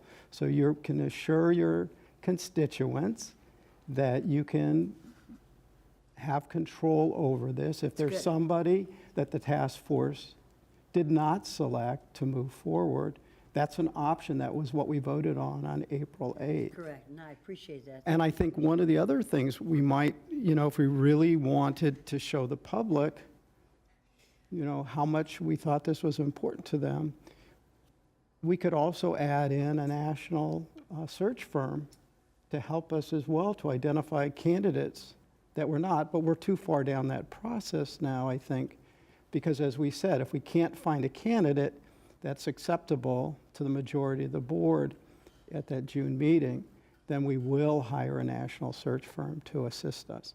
But that was an option from the beginning, which I thought would have brought more clarity to the public and more just a better, potentially where they would see it as we're doing everything, turning over every leaf to try and find them the best qualified candidate to serve them.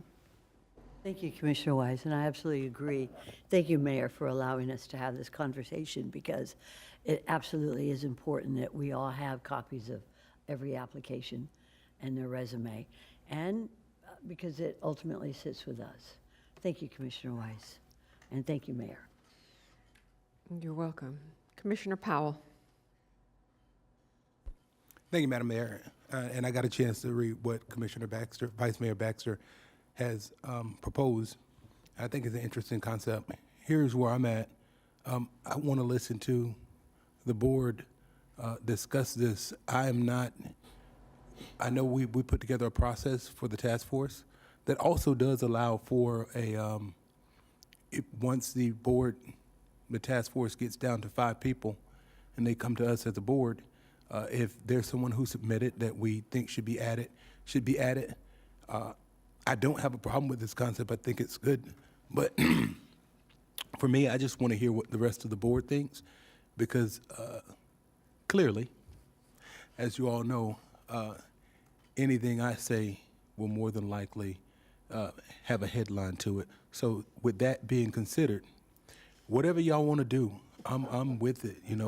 I'm here to listen, but you can change my name to Bennett because I'm not in it. Bobby Powell did not say it reported facts accurately. I just want to listen, and I'm willing to support whatever the board thinks is the most appropriate way.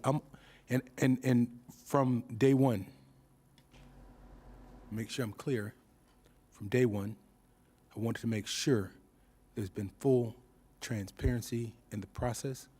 That's why when I set it up, I wanted to make sure every meeting fell on dates that we had a public meeting, so that those things could occur in this chamber. Thank you. Okay, so that leaves us with a discussion about what Vice Mayor Baxter put here, which is a little bit of a difference from what we've already voted on. So I'm not really seeing that there's an appetite for changing the way we've already done it. We've already voted on. Do I have any more comments on that? Commissioner Sacks? Let's go ahead. I thought, have you moved to? I can make the motion. Okay, I'd but I like just want that amendment on number 1. Yep, I will make the motion to follow this process going forward, but amending that it would be all of the applicants. So you're taking out number 3? No, just on number 1, changing it from deemed qualified to all.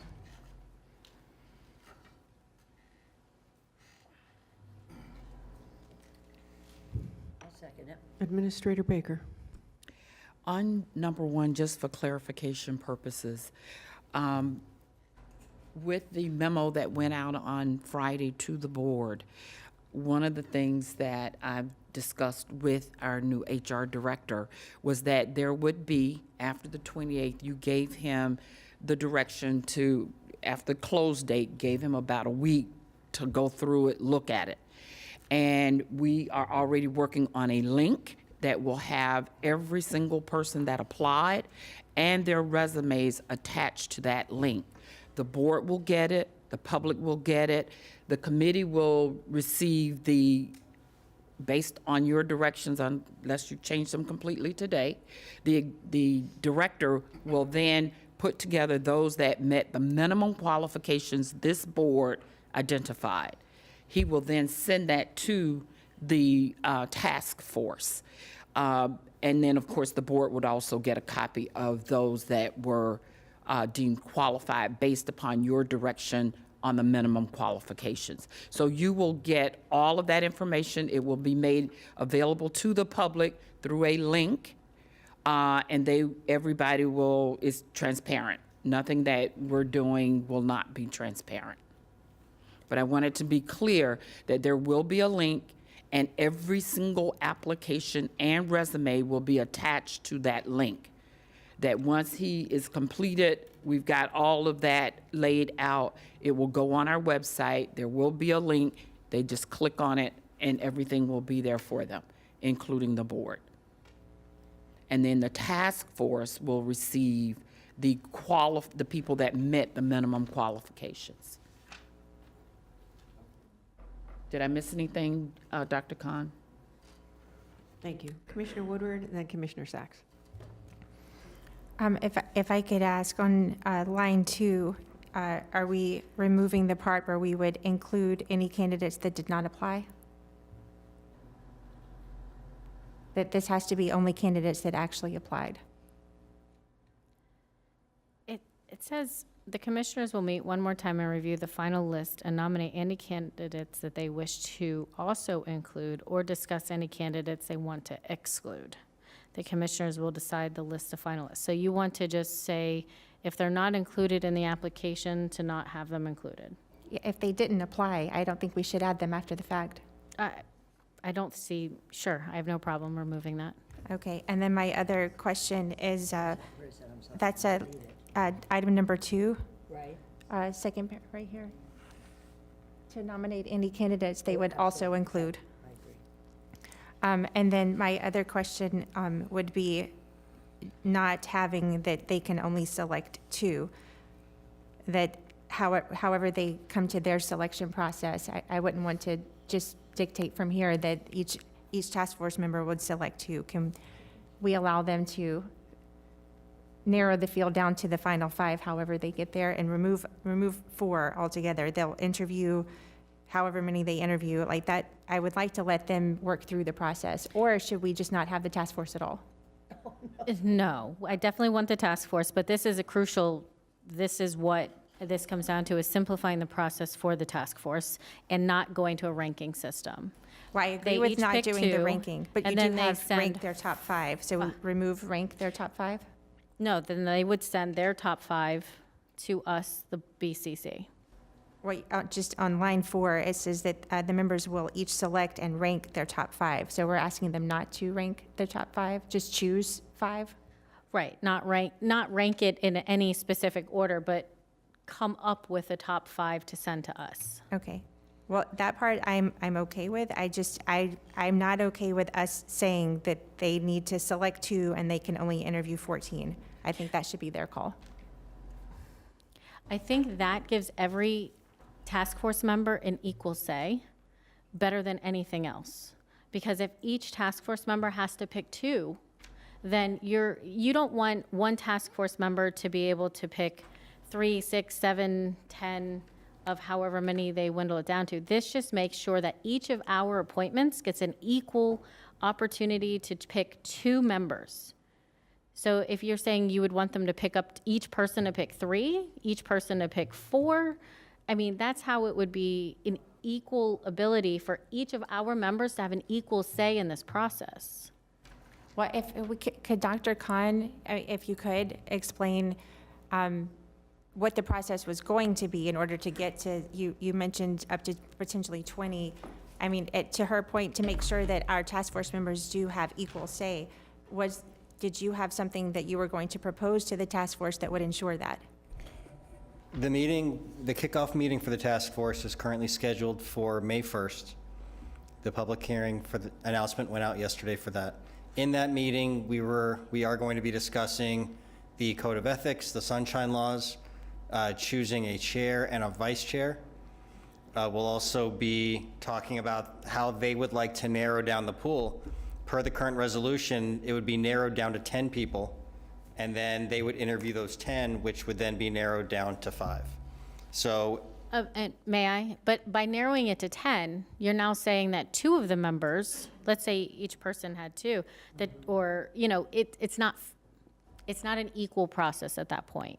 By narrowing it to 14, which is why that's the magic number here, each member gets an equal say, and the 2 people they want to send to the final selection for that task force. You had asked about methodology. There's a number of ways that you can get the large number of people who meet the eligibility down to, and I don't know that number as of yet, down to 10. And so in the May 1st kickoff meeting, one of the things I'd be doing is proposing different ways to do that, which could be as simple as showing every single resume and a majority vote, we move along. And you keep narrowing it down, and that way it's the majority is whittling it until we get to that 10. And I guess that's where my problem is. That's the majority of 100+ applicants, right? That's a lot of votes, where if you have every member pick their top 2, you're simplifying the process, you're making it transparent to everyone, and it's easy to follow. This was a matter of simplifying so that we're even probably saving them the time of choosing. It is simplifying a process is the entire goal of this, so that they can get down and every member has an equal say. Well, if I could, since you're having that meeting on May 1st, that's a Thursday, we have a meeting the following Tuesday. That's a regularly scheduled meeting.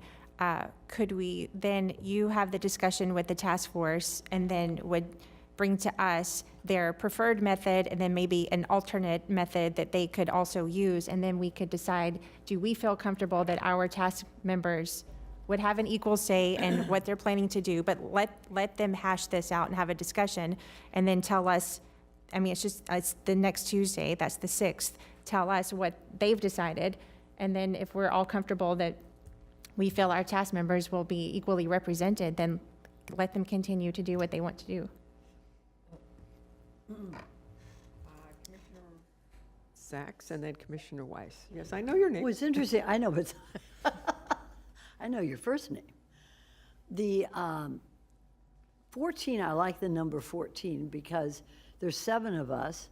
We will have 7 units of task force members. In other words, we have 1 each. We're 7. If each chooses 2, you get 14. Okay, so that way it's a little more representative of 7 county commissioners.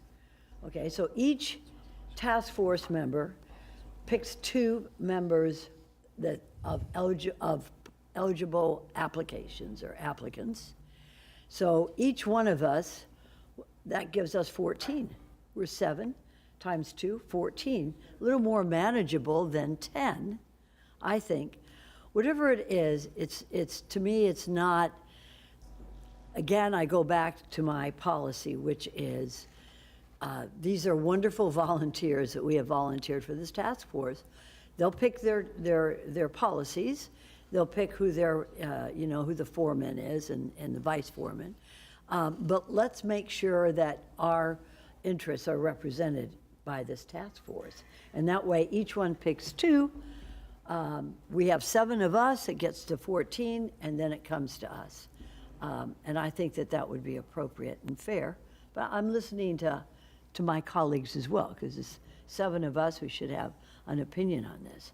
Well, if I could, just because we're talking about them choosing 2 from resumes and a letter of intent, we're asking them to go through potentially 200 of these, and they're going to choose this. We have 2 members of our board who've been on a similar task force. I think you had 81, and if you were told, you handed a stack of resumes and letters, pick 2. I mean, are they, I know the person that I've chosen, and I'm sure the rest of you too, are taking this very seriously. They know what we've asked them to do. This is a big job. And to be handed a stack of a few hundred resumes and say, pick 2, I mean, I might get a phone call from my person right now saying, are you serious? How am I? I'm not an HR person. I'm willing to go through a process with 7 other citizens with an HR director to help guide us. But I mean, that's what that's what I asked my person to do, and now I feel like we're changing the game right out from under them and saying, here's a couple hundred resumes, pick 2. I'm not comfortable with that. I think that's a really big ask. What would you prefer? Not 2?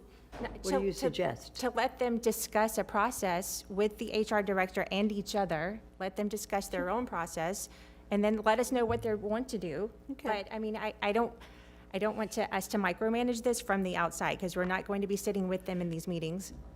Let them figure out how they want to work together. I mean, we're asking citizens to do this. It's a big ask, and they know it. We all know it. It's getting bigger by the day. But to hand them, you're talking a stack like this where you go through a couple hundred resumes and pick 2. I'm not comfortable with that part of it. I think we should allow them to work through the process however they see fit. Let us know what that process is, of course, let the public know, but we asked them to sit on a board together, the 7 of them. And I think we should allow that to work its function.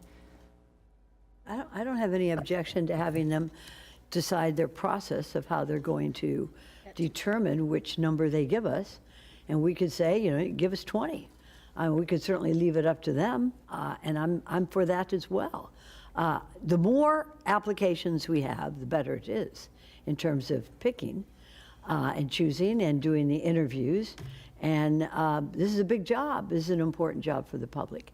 So, Commissioner Woodward, if you would like that to happen, I don't have any objection to having them decide. Maybe they only like 3. I don't know. Maybe they like 20. But I agree. And with the proviso that you had discussed before, Commissioner Woodward, that if there was some, and maybe, and this is open to discuss, let's say there was someone in that application, because we'll see them all, who we really like. And maybe the task force didn't like that person. I mean, it's open for discussion. As long as it's in front of the public, I think that your way is probably preferable. Leave it up to them. They want to give us 5, 14, 20. I think the most important thing is that we allow them to go through the process and that we have the final say-so in it. So I certainly agree with your opinion on that. Commissioner Weiss. Thank you.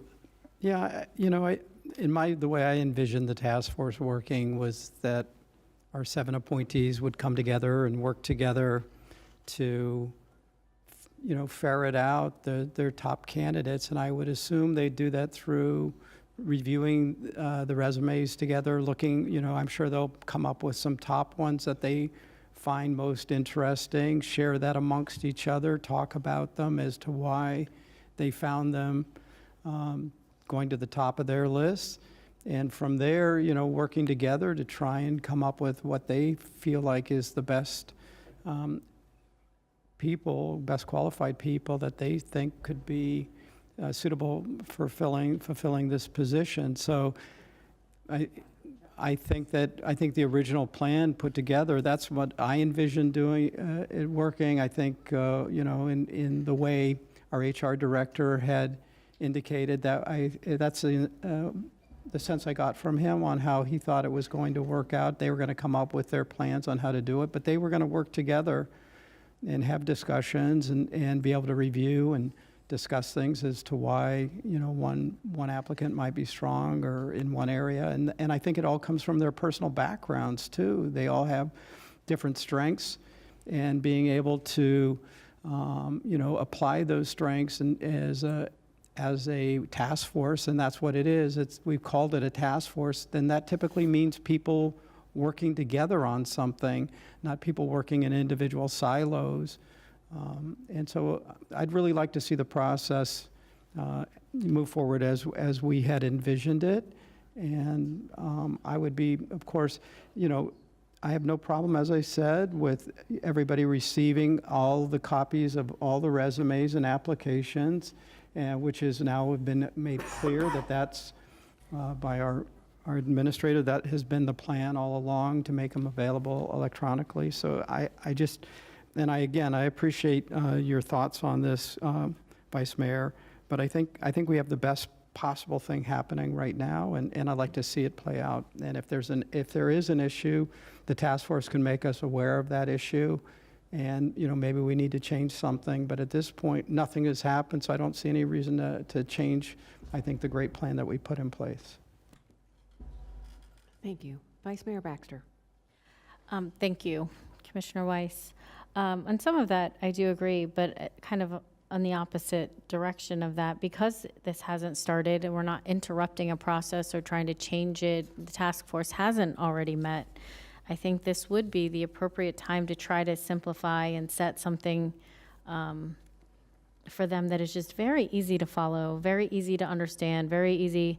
And as far as I do agree with Commissioner Woodward that I have no problem with them selecting their own process of how they narrow it down to get to two, or, if they want to go and put on a screen individually every resume, they can decide to do that. If they want to go through and evaluate that at their meeting, they can decide that. There's so much of this they can decide. That is up to them. This was just saying that I want every member of that task force to have an equal say, and by having each of them, or giving each of them the ability to select two from however they review it, this is what makes that, I think, the most simplistic and the most fair and equitable process for all involved. I will say that I would like to call the question at this point, because there was a motion and a second, and take a roll call vote and see where everyone stands. Well, as mayor, hold on a second, hold on. She called the question. She did call the question. And the question is, do you want us to vote just on this, or you want us to vote on calling the question? At that time, I did not see any lights, so if fellow commissioners would like to give more input, I would love to hear from them.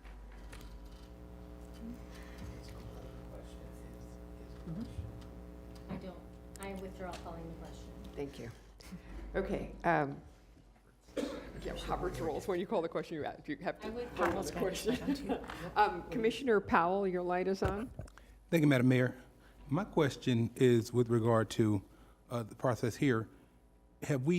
Is there proposed amendments that we just suggested, or what are we would be calling the question on? And also, in addition to that, I just wanted to hear more from the board. I didn't hear some of the thoughts. I mean, it's somebody on the board who I haven't heard from yet. I was just wondering what they're thinking, so. No, but that's really, I wanted to find out if there were proposed changes or what's the thought process. Mayor, do you mind if I answer the question about the amendments? Go right ahead. The amendments were to number 1. Instead of deemed qualified, it would be all. And then to number 2, if they did not apply, they would not be able to be considered at that point. And the two? It's just, That was under number 2. if I could just, But no, Hold as on. Commissioner Powell has a follow-up. I believe it is an unfriendly amendment to change number 3. Okay. Number 2, the commissioners will meet one more time and review the final list and nominate any candidate they want to include. That portion is already built in. Once we get through the process, we can, if somebody's eliminated. Which is pretty much taking that Okay. out. So we're striking 2. We'll review it one more time, but we're not adding anybody who hasn't applied. Thank you. That's a substitute amendment? Yeah, that's what was previously discussed. Thank you.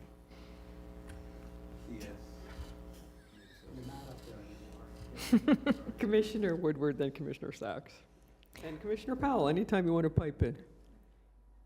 My question was on item number 3. Are you not willing to make the amendment to remove the select 2 names to interview? I am not, because I want them to be able to decide how to get to the 2, but I ultimately want each member to have a say of what 2 they deem to, for them. Okay, I can't support that part of it. If you're not willing to put this, then my vote would be a no. The rest of it, I'm willing to accept. I just don't think that we should limit each person to 2. I think their goal is to get to 5 for us. And however they do that, I would rather leave that to the task force. So if you're not willing to move that, I would not be for any of this. Commissioner Sacks? I thank Vice Mayor for doing this. I think this is important and needed.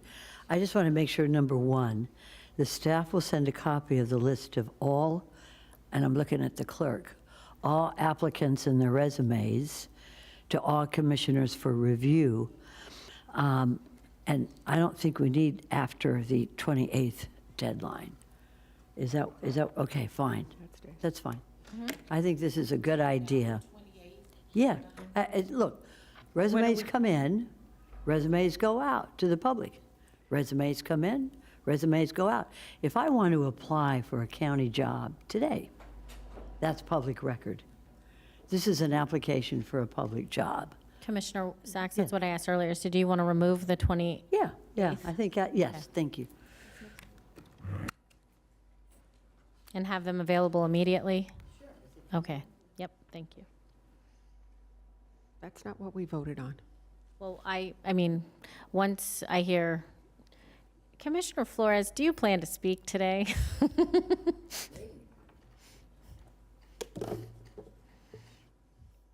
Go right ahead. So my first question is, removing the April 28th is regarding the deadline for people to apply, or just to get the applicants? Just to get the for us to applicants. Just see? to get the applicants. For us It's to not see? For removing us the to see. deadline. Okay. I'm okay with that. I mean, I think we're just adding more work to staff, but. So I'm in agreement with 1, 4, and 5. In regarding to item number 2, which I understand that we're eliminating all of number 2, or just including additional candidates? We can't include any candidates that have not already applied. But we're still keeping We can exclude, to exclude? honestly, we could probably just get rid of all of number 2 if you'd like. Okay. I would agree with just removing all of them. Okay. And in regards to 3, I see the each selecting 2 still gets us at the same place, where then yeah, you see why I didn't want to speak? It gets us to the same place where the task force still needs to eliminate it to 5. You still have to review all 200 applicants that I think we're going to get. I don't know. I'm struggling with 3 at this point. I say, Do you have a suggestion? my suggestion is that we pick this back up on Thursday. Because, I'm sorry, we just got this 10 minutes ago, and I got to make a decision on the process, so I can agree with you with 1, eliminating 2, 4, and 5. I haven't played this out, and I read very slow in my head, so I apologize. I know. Well, Commissioner Woodward made a suggestion of, why don't we give these options to the task force and let them choose? And I think that if the task force chooses, that means, and that's what we do. We may not vote on things 7-0, so we may vote on things 4-3 or 3-4. I think if we give the task force the choice of how they would like to do this process, give them their options. If they want to choose the 2 people per task force member, then so be it. If they want to go through each one and do it by majority, so be it. I think we're asking the task force to do a lot, but by giving them the option of how many they want to look at and how many they want to choose, by giving them the option, I think that's the best input that they can give us. So I would see at your May 1st meeting where you give them the options and see what they come back with. And I'd be. And you're wanting to say we could include this as one of their options? Correct. Okay. Absolutely. That's fine. Absolutely. Mayor Marino, that's brilliant. Actually, I think it was Commissioner Woodward, and I'm just re-speaking. It's brilliant. I think we got it. So why don't we just make sure that it's all done perfectly so the clerk can write it out? And whoever you think should say that, Mayor. Okay? Sorry. So at this point, the only change that we're making is that we will receive the applications. We took out number 2. But I mean, for number 1, it's that the copy of the list of applicants and their resumes. Will come to us immediately. And you want to remove the April 28th deadline, so that starts, well, when we say immediately, we still have to give Dr. Khan at least, I guess, maybe 24 hours or so to, Whatever. if this is going to be a link. Possible. Yeah, Okay. if they come in, A reasonable they go time. out, you know? Yeah, whatever is easier for staff is good. Just when they come in, they go out. Okay, so since this is yours, Vice Mayor, do you want to? On number 3, what we're doing is we had a process for the task force. We're giving this as another process and let the task force choose which one they would prefer. Correct. So then we can have 14 names that they interview or 20 names that they interview. It would be up to them. Could you state it so that it comes out as number 3 and the clerk can get it down so we can vote on it, Mayor? I don't necessarily know if we need to do that. We'll give this to the clerk because right now what's going to happen is number 3 will change or may not. I think we're just making the motion to make sure that everything is followed appropriately and that this gets sent to the task force as an option and not leaving it up to direction. There was a motion, a second, and I can clarify it for the clerk if you would like. I think that would be appropriate, and that way we have a number 3, but it's been restated, and we can have it restated so the clerk can get it down. Clerk, do you have a copy of this? Yes, I did. Thank you. Okay, just so we're referencing the same. Good. And if the task force chooses to not do number 3, then number 4 does not apply because it would just be the amount of people that they interview. So the task force has the choice. They will let us know. And if in fact they choose number 3, then number 4 stays in place. If they don't choose number 3, then number 4 doesn't stay in place. But at the end of the day, 5 names will come to us. They will not be ranked. It will just be their 5 top choices.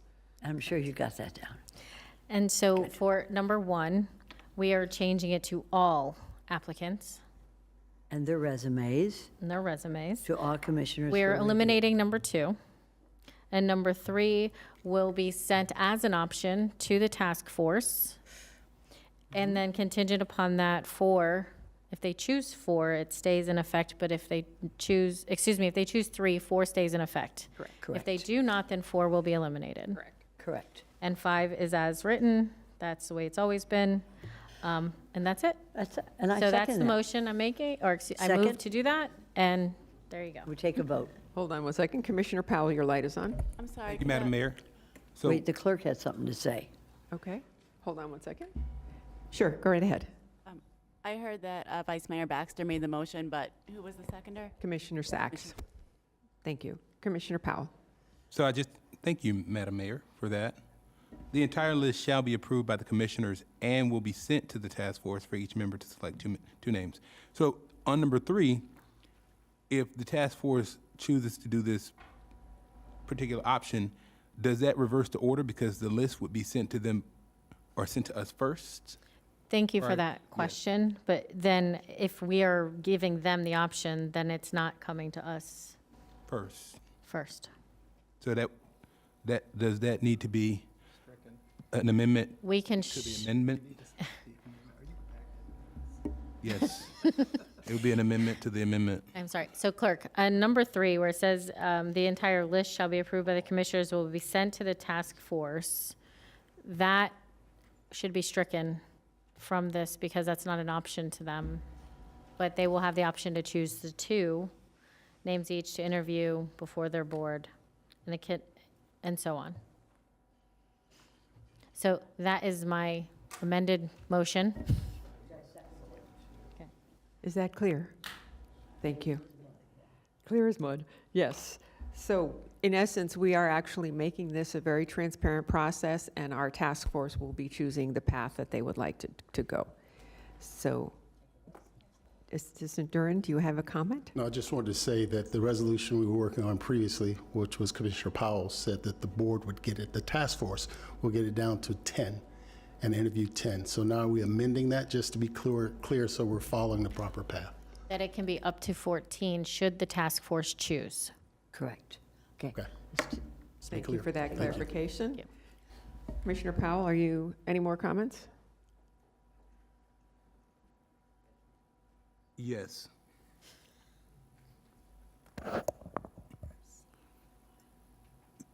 So this does not necessarily change the previous amendment. I mean, No. I'm back to amendments. Previous The substitute, resolution? the resolution yet.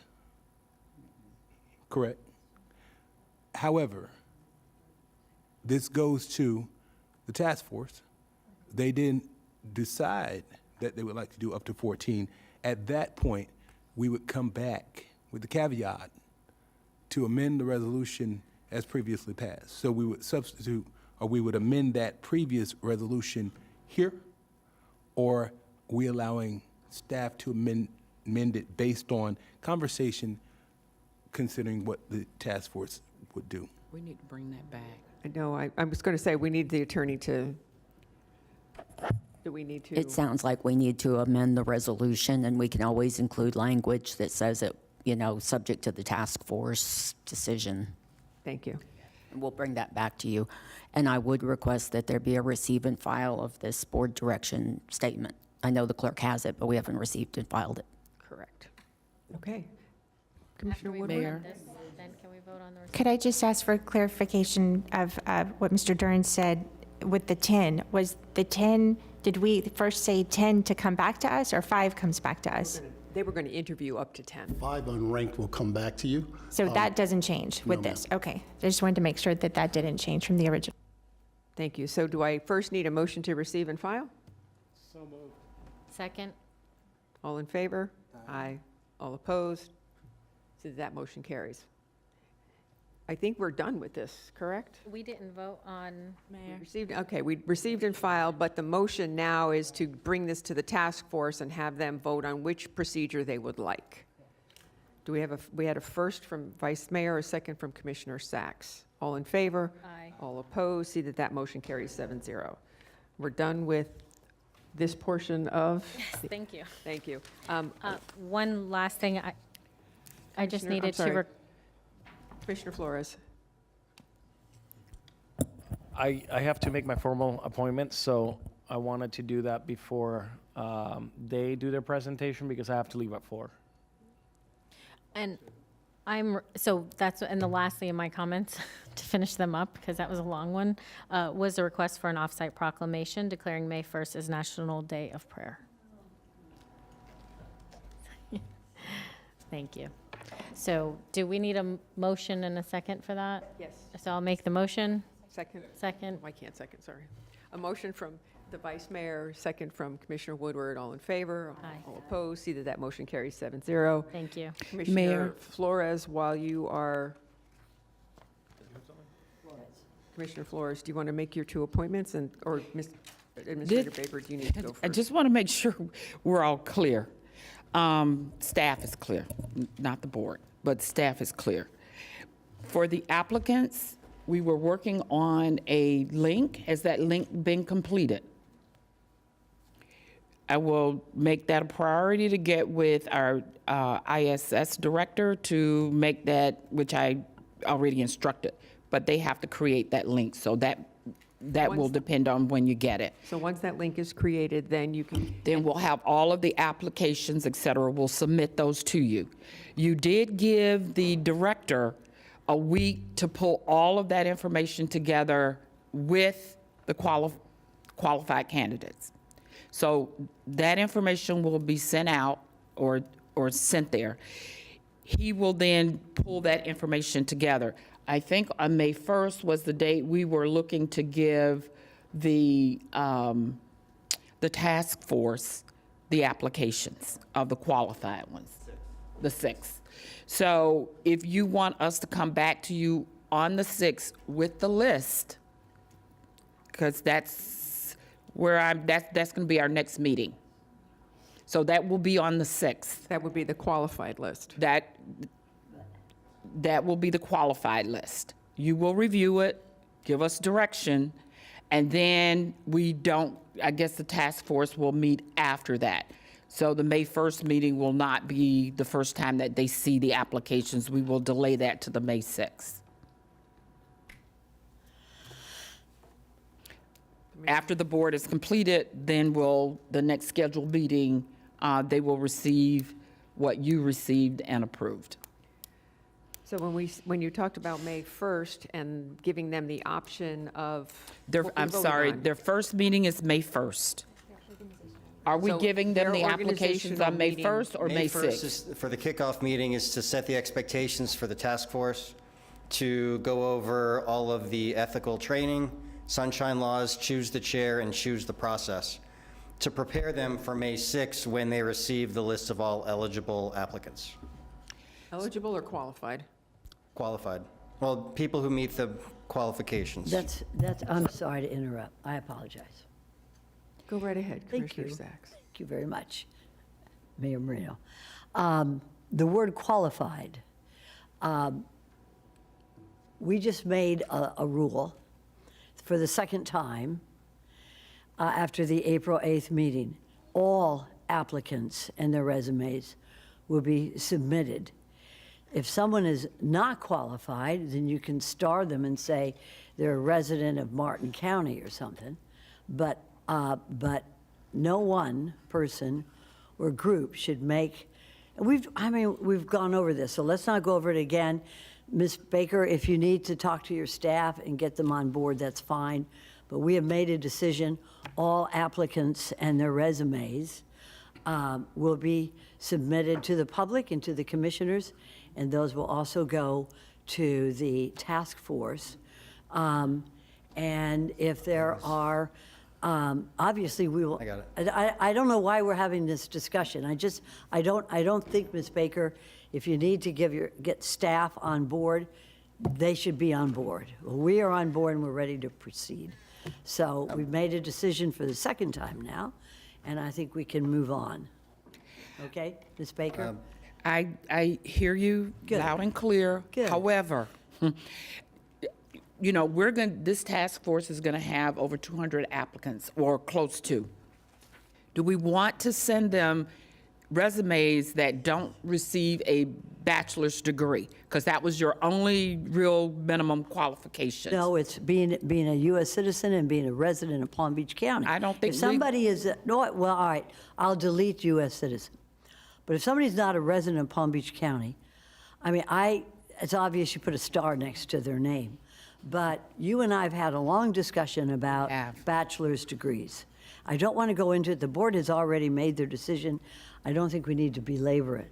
let's move on. If staff needs direction, that's up to you as county administrator. Let us move on. We've made a decision, and I think this discussion has twice now been voted on. Let's move on. Thank you. Thank you. We did Mr. vote Scott. on it, but it included a bachelor's degree. Oh, no, I know. I absolutely agree to that. What I'm saying is this. All applicants and their resumes will be sent to us. Yes. Correct. Okay. But not all applicants and resumes will be sent to the task force. No, and we will get- take a look at those and determine with the help of our new HR director, that if somebody is not a resident of Palm Beach County, that person is That was not one of the That's qualifications. not a qualified. qualification. That was not one of the qualifications, being a resident of Palm Beach County. Okay, so why don't we go over, so that's not, okay. I think we need to be better, I need to be better informed. We're talking about a bachelor's degree, but they don't have to be a resident of Palm Beach County, they don't have to be a U.S. citizen. So, Mr. Khan, why don't you tell us the No, I think applications this is out of order. requirements, if we're Yes, going to go over this. Sorry, I'm going Again. to cut all this off at the moment. Okay, thank you. I'm I going to cut all appreciate this that. off. I We think have you're- voted. Thank you. We know what the qualifications are. What item number one is that the board has requested to see all resumes. That's fine, all resumes and applications. However, what the task force is going to see are all the qualified resumes, because somebody could send us a resume and they may not have an education at all. The task force will get the resumes of the qualified folks. The task force will decide which procedure they want to follow. And then on May 6th, can you tell us what's going to happen on May 6th? On May 6th, two things are going to happen. One of them, the members of the task force will get a list with the resumes of all people who meet the minimum qualifications as determined by the board. And then I will also be reporting back to you on the methodology that the task force has chosen on May 1st to narrow down the pool. Thank you. All right. Vice Mayor Baxter, your light is on. Sorry. No worries. Okay, so I believe we have put this to bed. Is that correct? Okay, good. Vice Mayor Baxter finished her comments because I know she has a 4 o'clock stop. Commissioner Flores has a 4 o'clock stop. You wanted to give your 2 appointments? Oh, Commissioner Baxter will be out of here in 4 minutes, that is, not 4 o'clock. Commissioner Flores, your 2 appointments are? Marcela Montesino is the primary, and the secondary is Humberto Rivera. I'm sorry, say that again, please? Marcela? Marcela Montesino, they already have the names. Yvonne already got, and I think I sent a memo out to everybody on 2 Fridays ago. Okay. Marcela. I just had to say it into the record, I guess. Thank you very much. Okay. So, if it will be okay, who else has to leave early? What time do you have to be gone? Do you have any comments that you'd like to make before you leave? Okay, so now we are actually going to move on to the Commissioner Sachs. Okay, how long is your presentation going to take? Well, we've already met with each of you all individually, and we've shared information. So again, we don't have to provide a presentation unless you want a presentation. I think you should do a brief presentation. As you said, this is a workshop item. We will have a quorum still by 4:15, so why don't you go ahead? Thank you so much, Mayor, Vice Mayor, Commissioners. And so, Jonathan Brown, Department of Housing and Economic Development. We're going to be discussing with you today 2 different items. Our 5-year HUD Consolidated Plan, which is the overall guiding policies that we need to submit to HUD and how we're going to use their dollars over the 5 years. And then we're going to present to you an action plan. The action plan is the annual allocation of funds that we receive from HUD that, again, tie back to the consolidated plan. Those 3 formula grants the county receives: Community Development Block Grant, Home Investment Partnership Funds, and our Emergency Solutions Grant. Within our 5-year plan, there are unincorporated areas in 32 municipalities that are involved in the plan. For HUD programs, we go up to 80% or below area median income, and you can see what that is for a family of 4. And then again, the action plan is required annually. We've gone through and started our consolidated planning process and received some stakeholder input. After today's workshop, we plan on coming back to the board with additional input, seeking final approval on July 8th. And then we'd submit the plan to HUD. Good afternoon, Mayor, Commissioners. There's a large amount of demographic, economic, housing, statistical data within the plan. This is just a snapshot of some key data points. Of note is housing needs. Housing cost burden is a situation where a household is paying more than 30% of their gross income towards their monthly housing cost. As far as the covered income groups under the consolidated plan, those are households at 80% of area median income or less. 90% of those households are cost burdened. And looking a little further closer, about 30% of owners and 25% of renters pay more than half of their income towards their housing costs. Part of the consolidated plan involves the identification of CDBG target areas.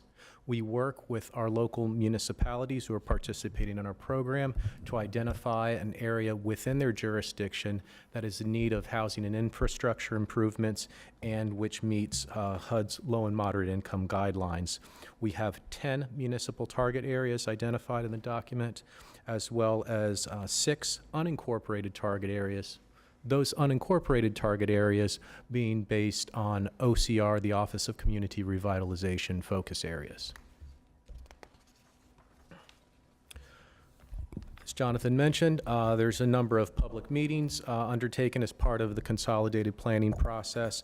We also did an online community needs survey that was distributed through public affairs, county social media, departmental social media, through a lot of our partners and coordinating bodies. Here are some key points that came out in that survey.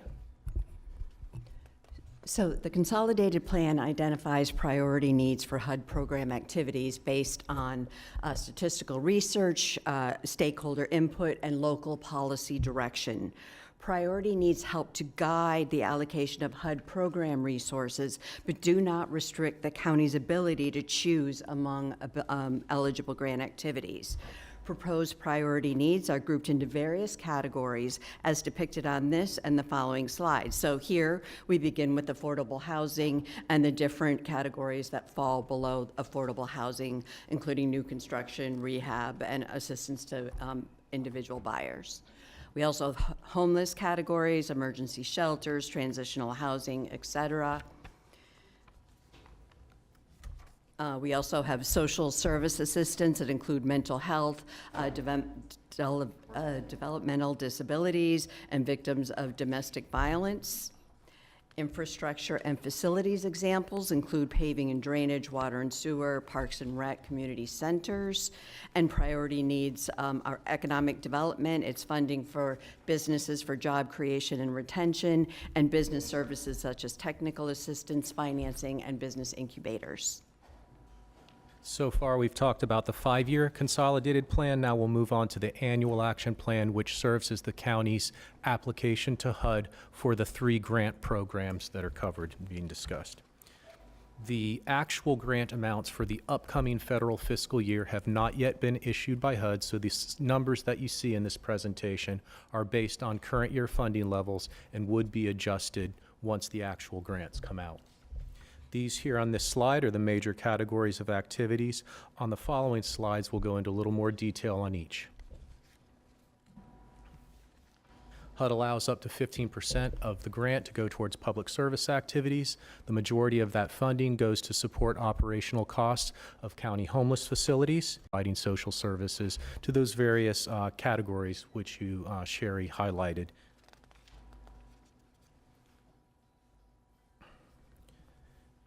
You also see activities going towards economic development. CDBG supports local agencies that provide business training, incubator space, financial sourcing, and CDBG also funds HCD staff that are providing technical assistance services and managing a portfolio of business loan programs that focus on creating jobs and supporting wealth creation in disadvantaged communities.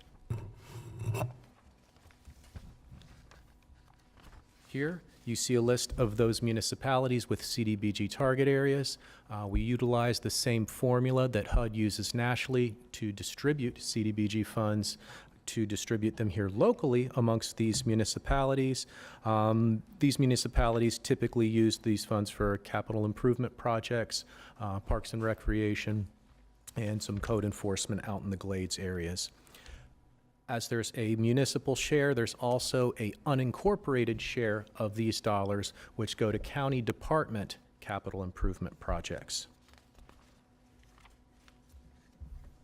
And then we have our Home Investment Partnership Program. Home is primarily for... Good afternoon.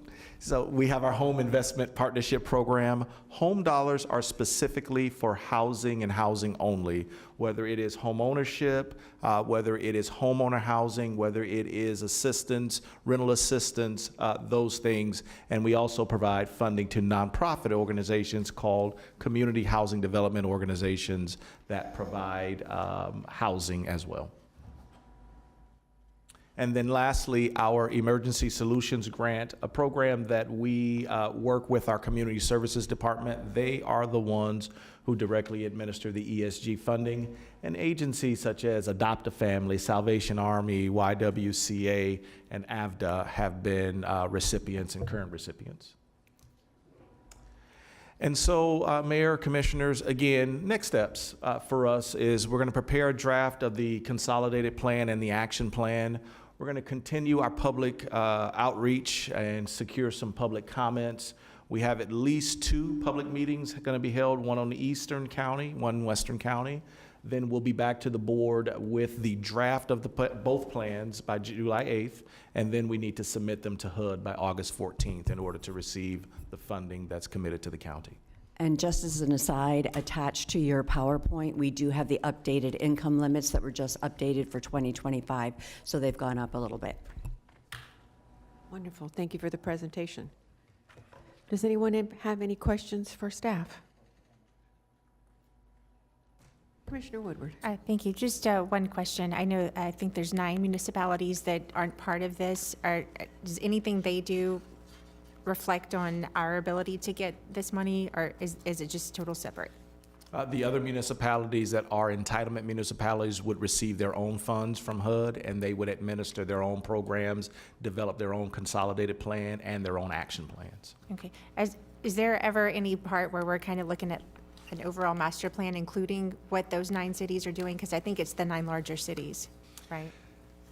We have conversations, obviously, with them, because whether it is with our state programs or other programs, we're partnering with those other municipalities to do projects within those municipalities. While we don't necessarily collaborate in terms of consolidated plan and action plan, because every community has its specific needs and identity, we do collaborate with them on our other programs, state programs. As a matter of fact, we just had a meeting on our state programs where all the municipalities that have affordable housing advisory committees were invited to meet with our affordable housing advisory committee. Okay. Commissioner, the other thing we do is when there are projects located within those entitlement communities, we do look to them to help us match funds so that the cost of those projects is not borne solely by the county. So we do look to those entitlement communities to support our various housing initiatives and economic development initiatives. Okay. And I know as far as like the homeless resources that the county has, I think it kind of, I don't want to say outshines, but we're able to have a bigger homeless resource. City of Boca is working to partner with us right now for the hot teams part of it. But is there more collaboration on that part versus maybe the affordable housing? especially since the new House bill went into effect and everyone's. Yes, there is. We have been sharing information. That's more over on the community services side. We have been sharing information such as the signage that we've adopted. City of Boca, you're correct. We're going to be bringing forward an agreement with them to fund 2 hot team members that will be able to concentrate in that area. And we're working with some of the other municipalities to do likewise. City of Boca was one of the first to come forward and do that. But many of the cities also participate on our homeless task force, and so their work is included in that arena as well. Okay, and is that part of this consolidated plan that we're working for this, or is that's separate? It's really more over with the Community Services Department and the dollars that they receive. Okay, well, thank you. Thanks for the presentation. Thank you. Thank you. Commissioner Powell. Thank you, Madam Mayor. Thank you all for the presentation. The priority needs that were identified include affordable housing, where you, and I think that's slide 9, are proposing to expand the stock through new construction, preserve existing stock we rehab, increase ownership with home buyer assistance. That's where I'm at. What's the process?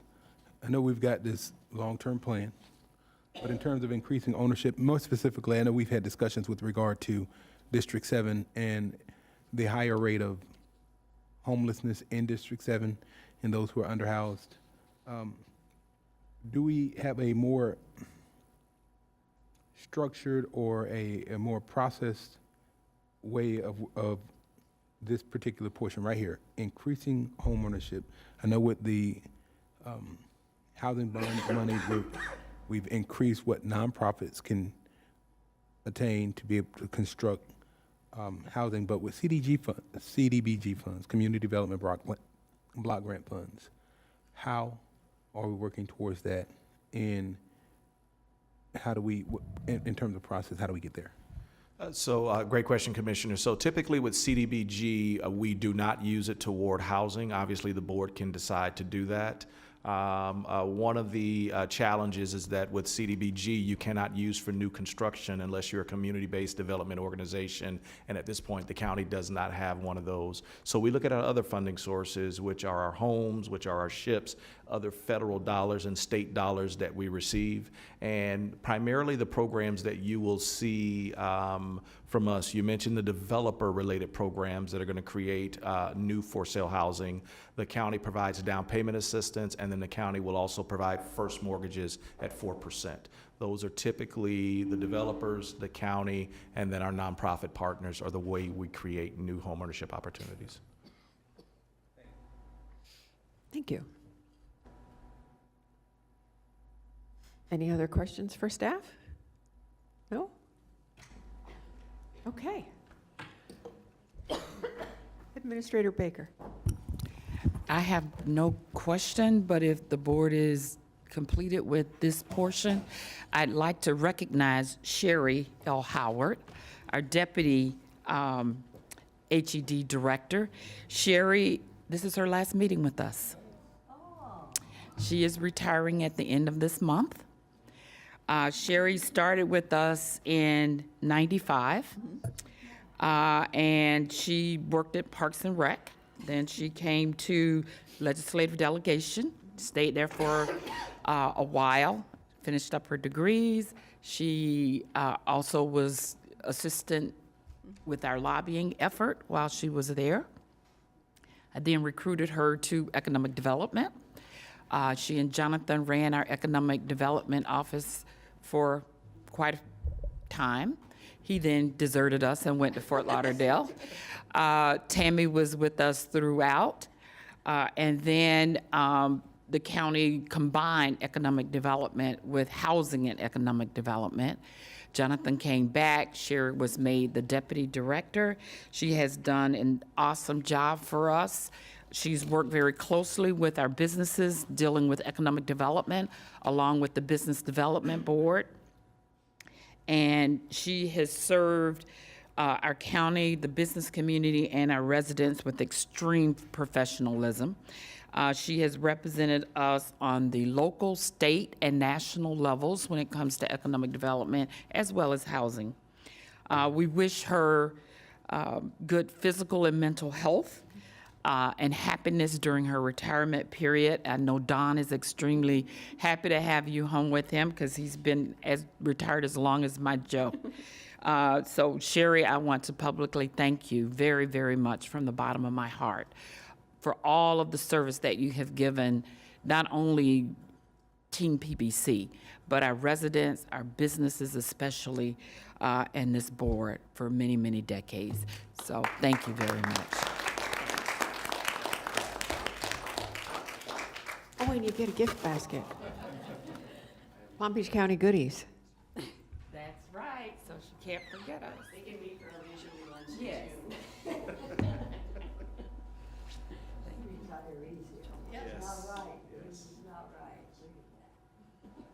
Commissioner Powell. Thank you.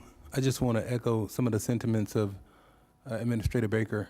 Of course, I met Sherry when I was going through Leadership Palm Beach County back in 2011 when we both were in our 20s. And, you know, you were a lighthouse, somebody who I look forward to seeing at the time, and I still, to this day, every time I see you, I light up. You, of course, were a person who would push me and pull me to expand myself and continue to do so with your encouraging words when I see you now. Good luck and congratulations on retiring. I guess my time is coming pretty soon since we're both, you know, in our 20s. So, no, but congratulations. Really happy for you and good luck. Thank you. Commissioner Woodward. I'll keep it quick. I light up but, when I see you. No, I just wanted to thank you. I've only known you for a couple years, but especially the past few months, you know, we had a little trip together. Yeah, thank you for that. And just really, I understand retirement, I get it, but I'm very, very sad for myself, selfishly sad for the county. But I'm sure your retirement's going to be amazing. But please don't be a stranger.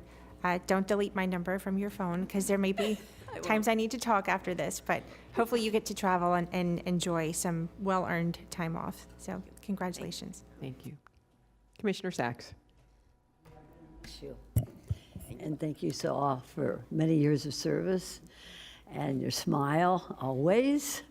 You've just been very much a part of your team and part of the whole BBC team. So God bless. You can't go. I'm saying no. Your retirement letter is not accepted. You're going to be missed. Thank you. Thank you so much. Before we adjourn, does any board member have any comments or people they have to appoint? I actually do have an appointment. I'd like to appoint Kara Irwin to the Planning Commission. And with that, we are adjourned. Thank you. Commissioner Sachs. Okay.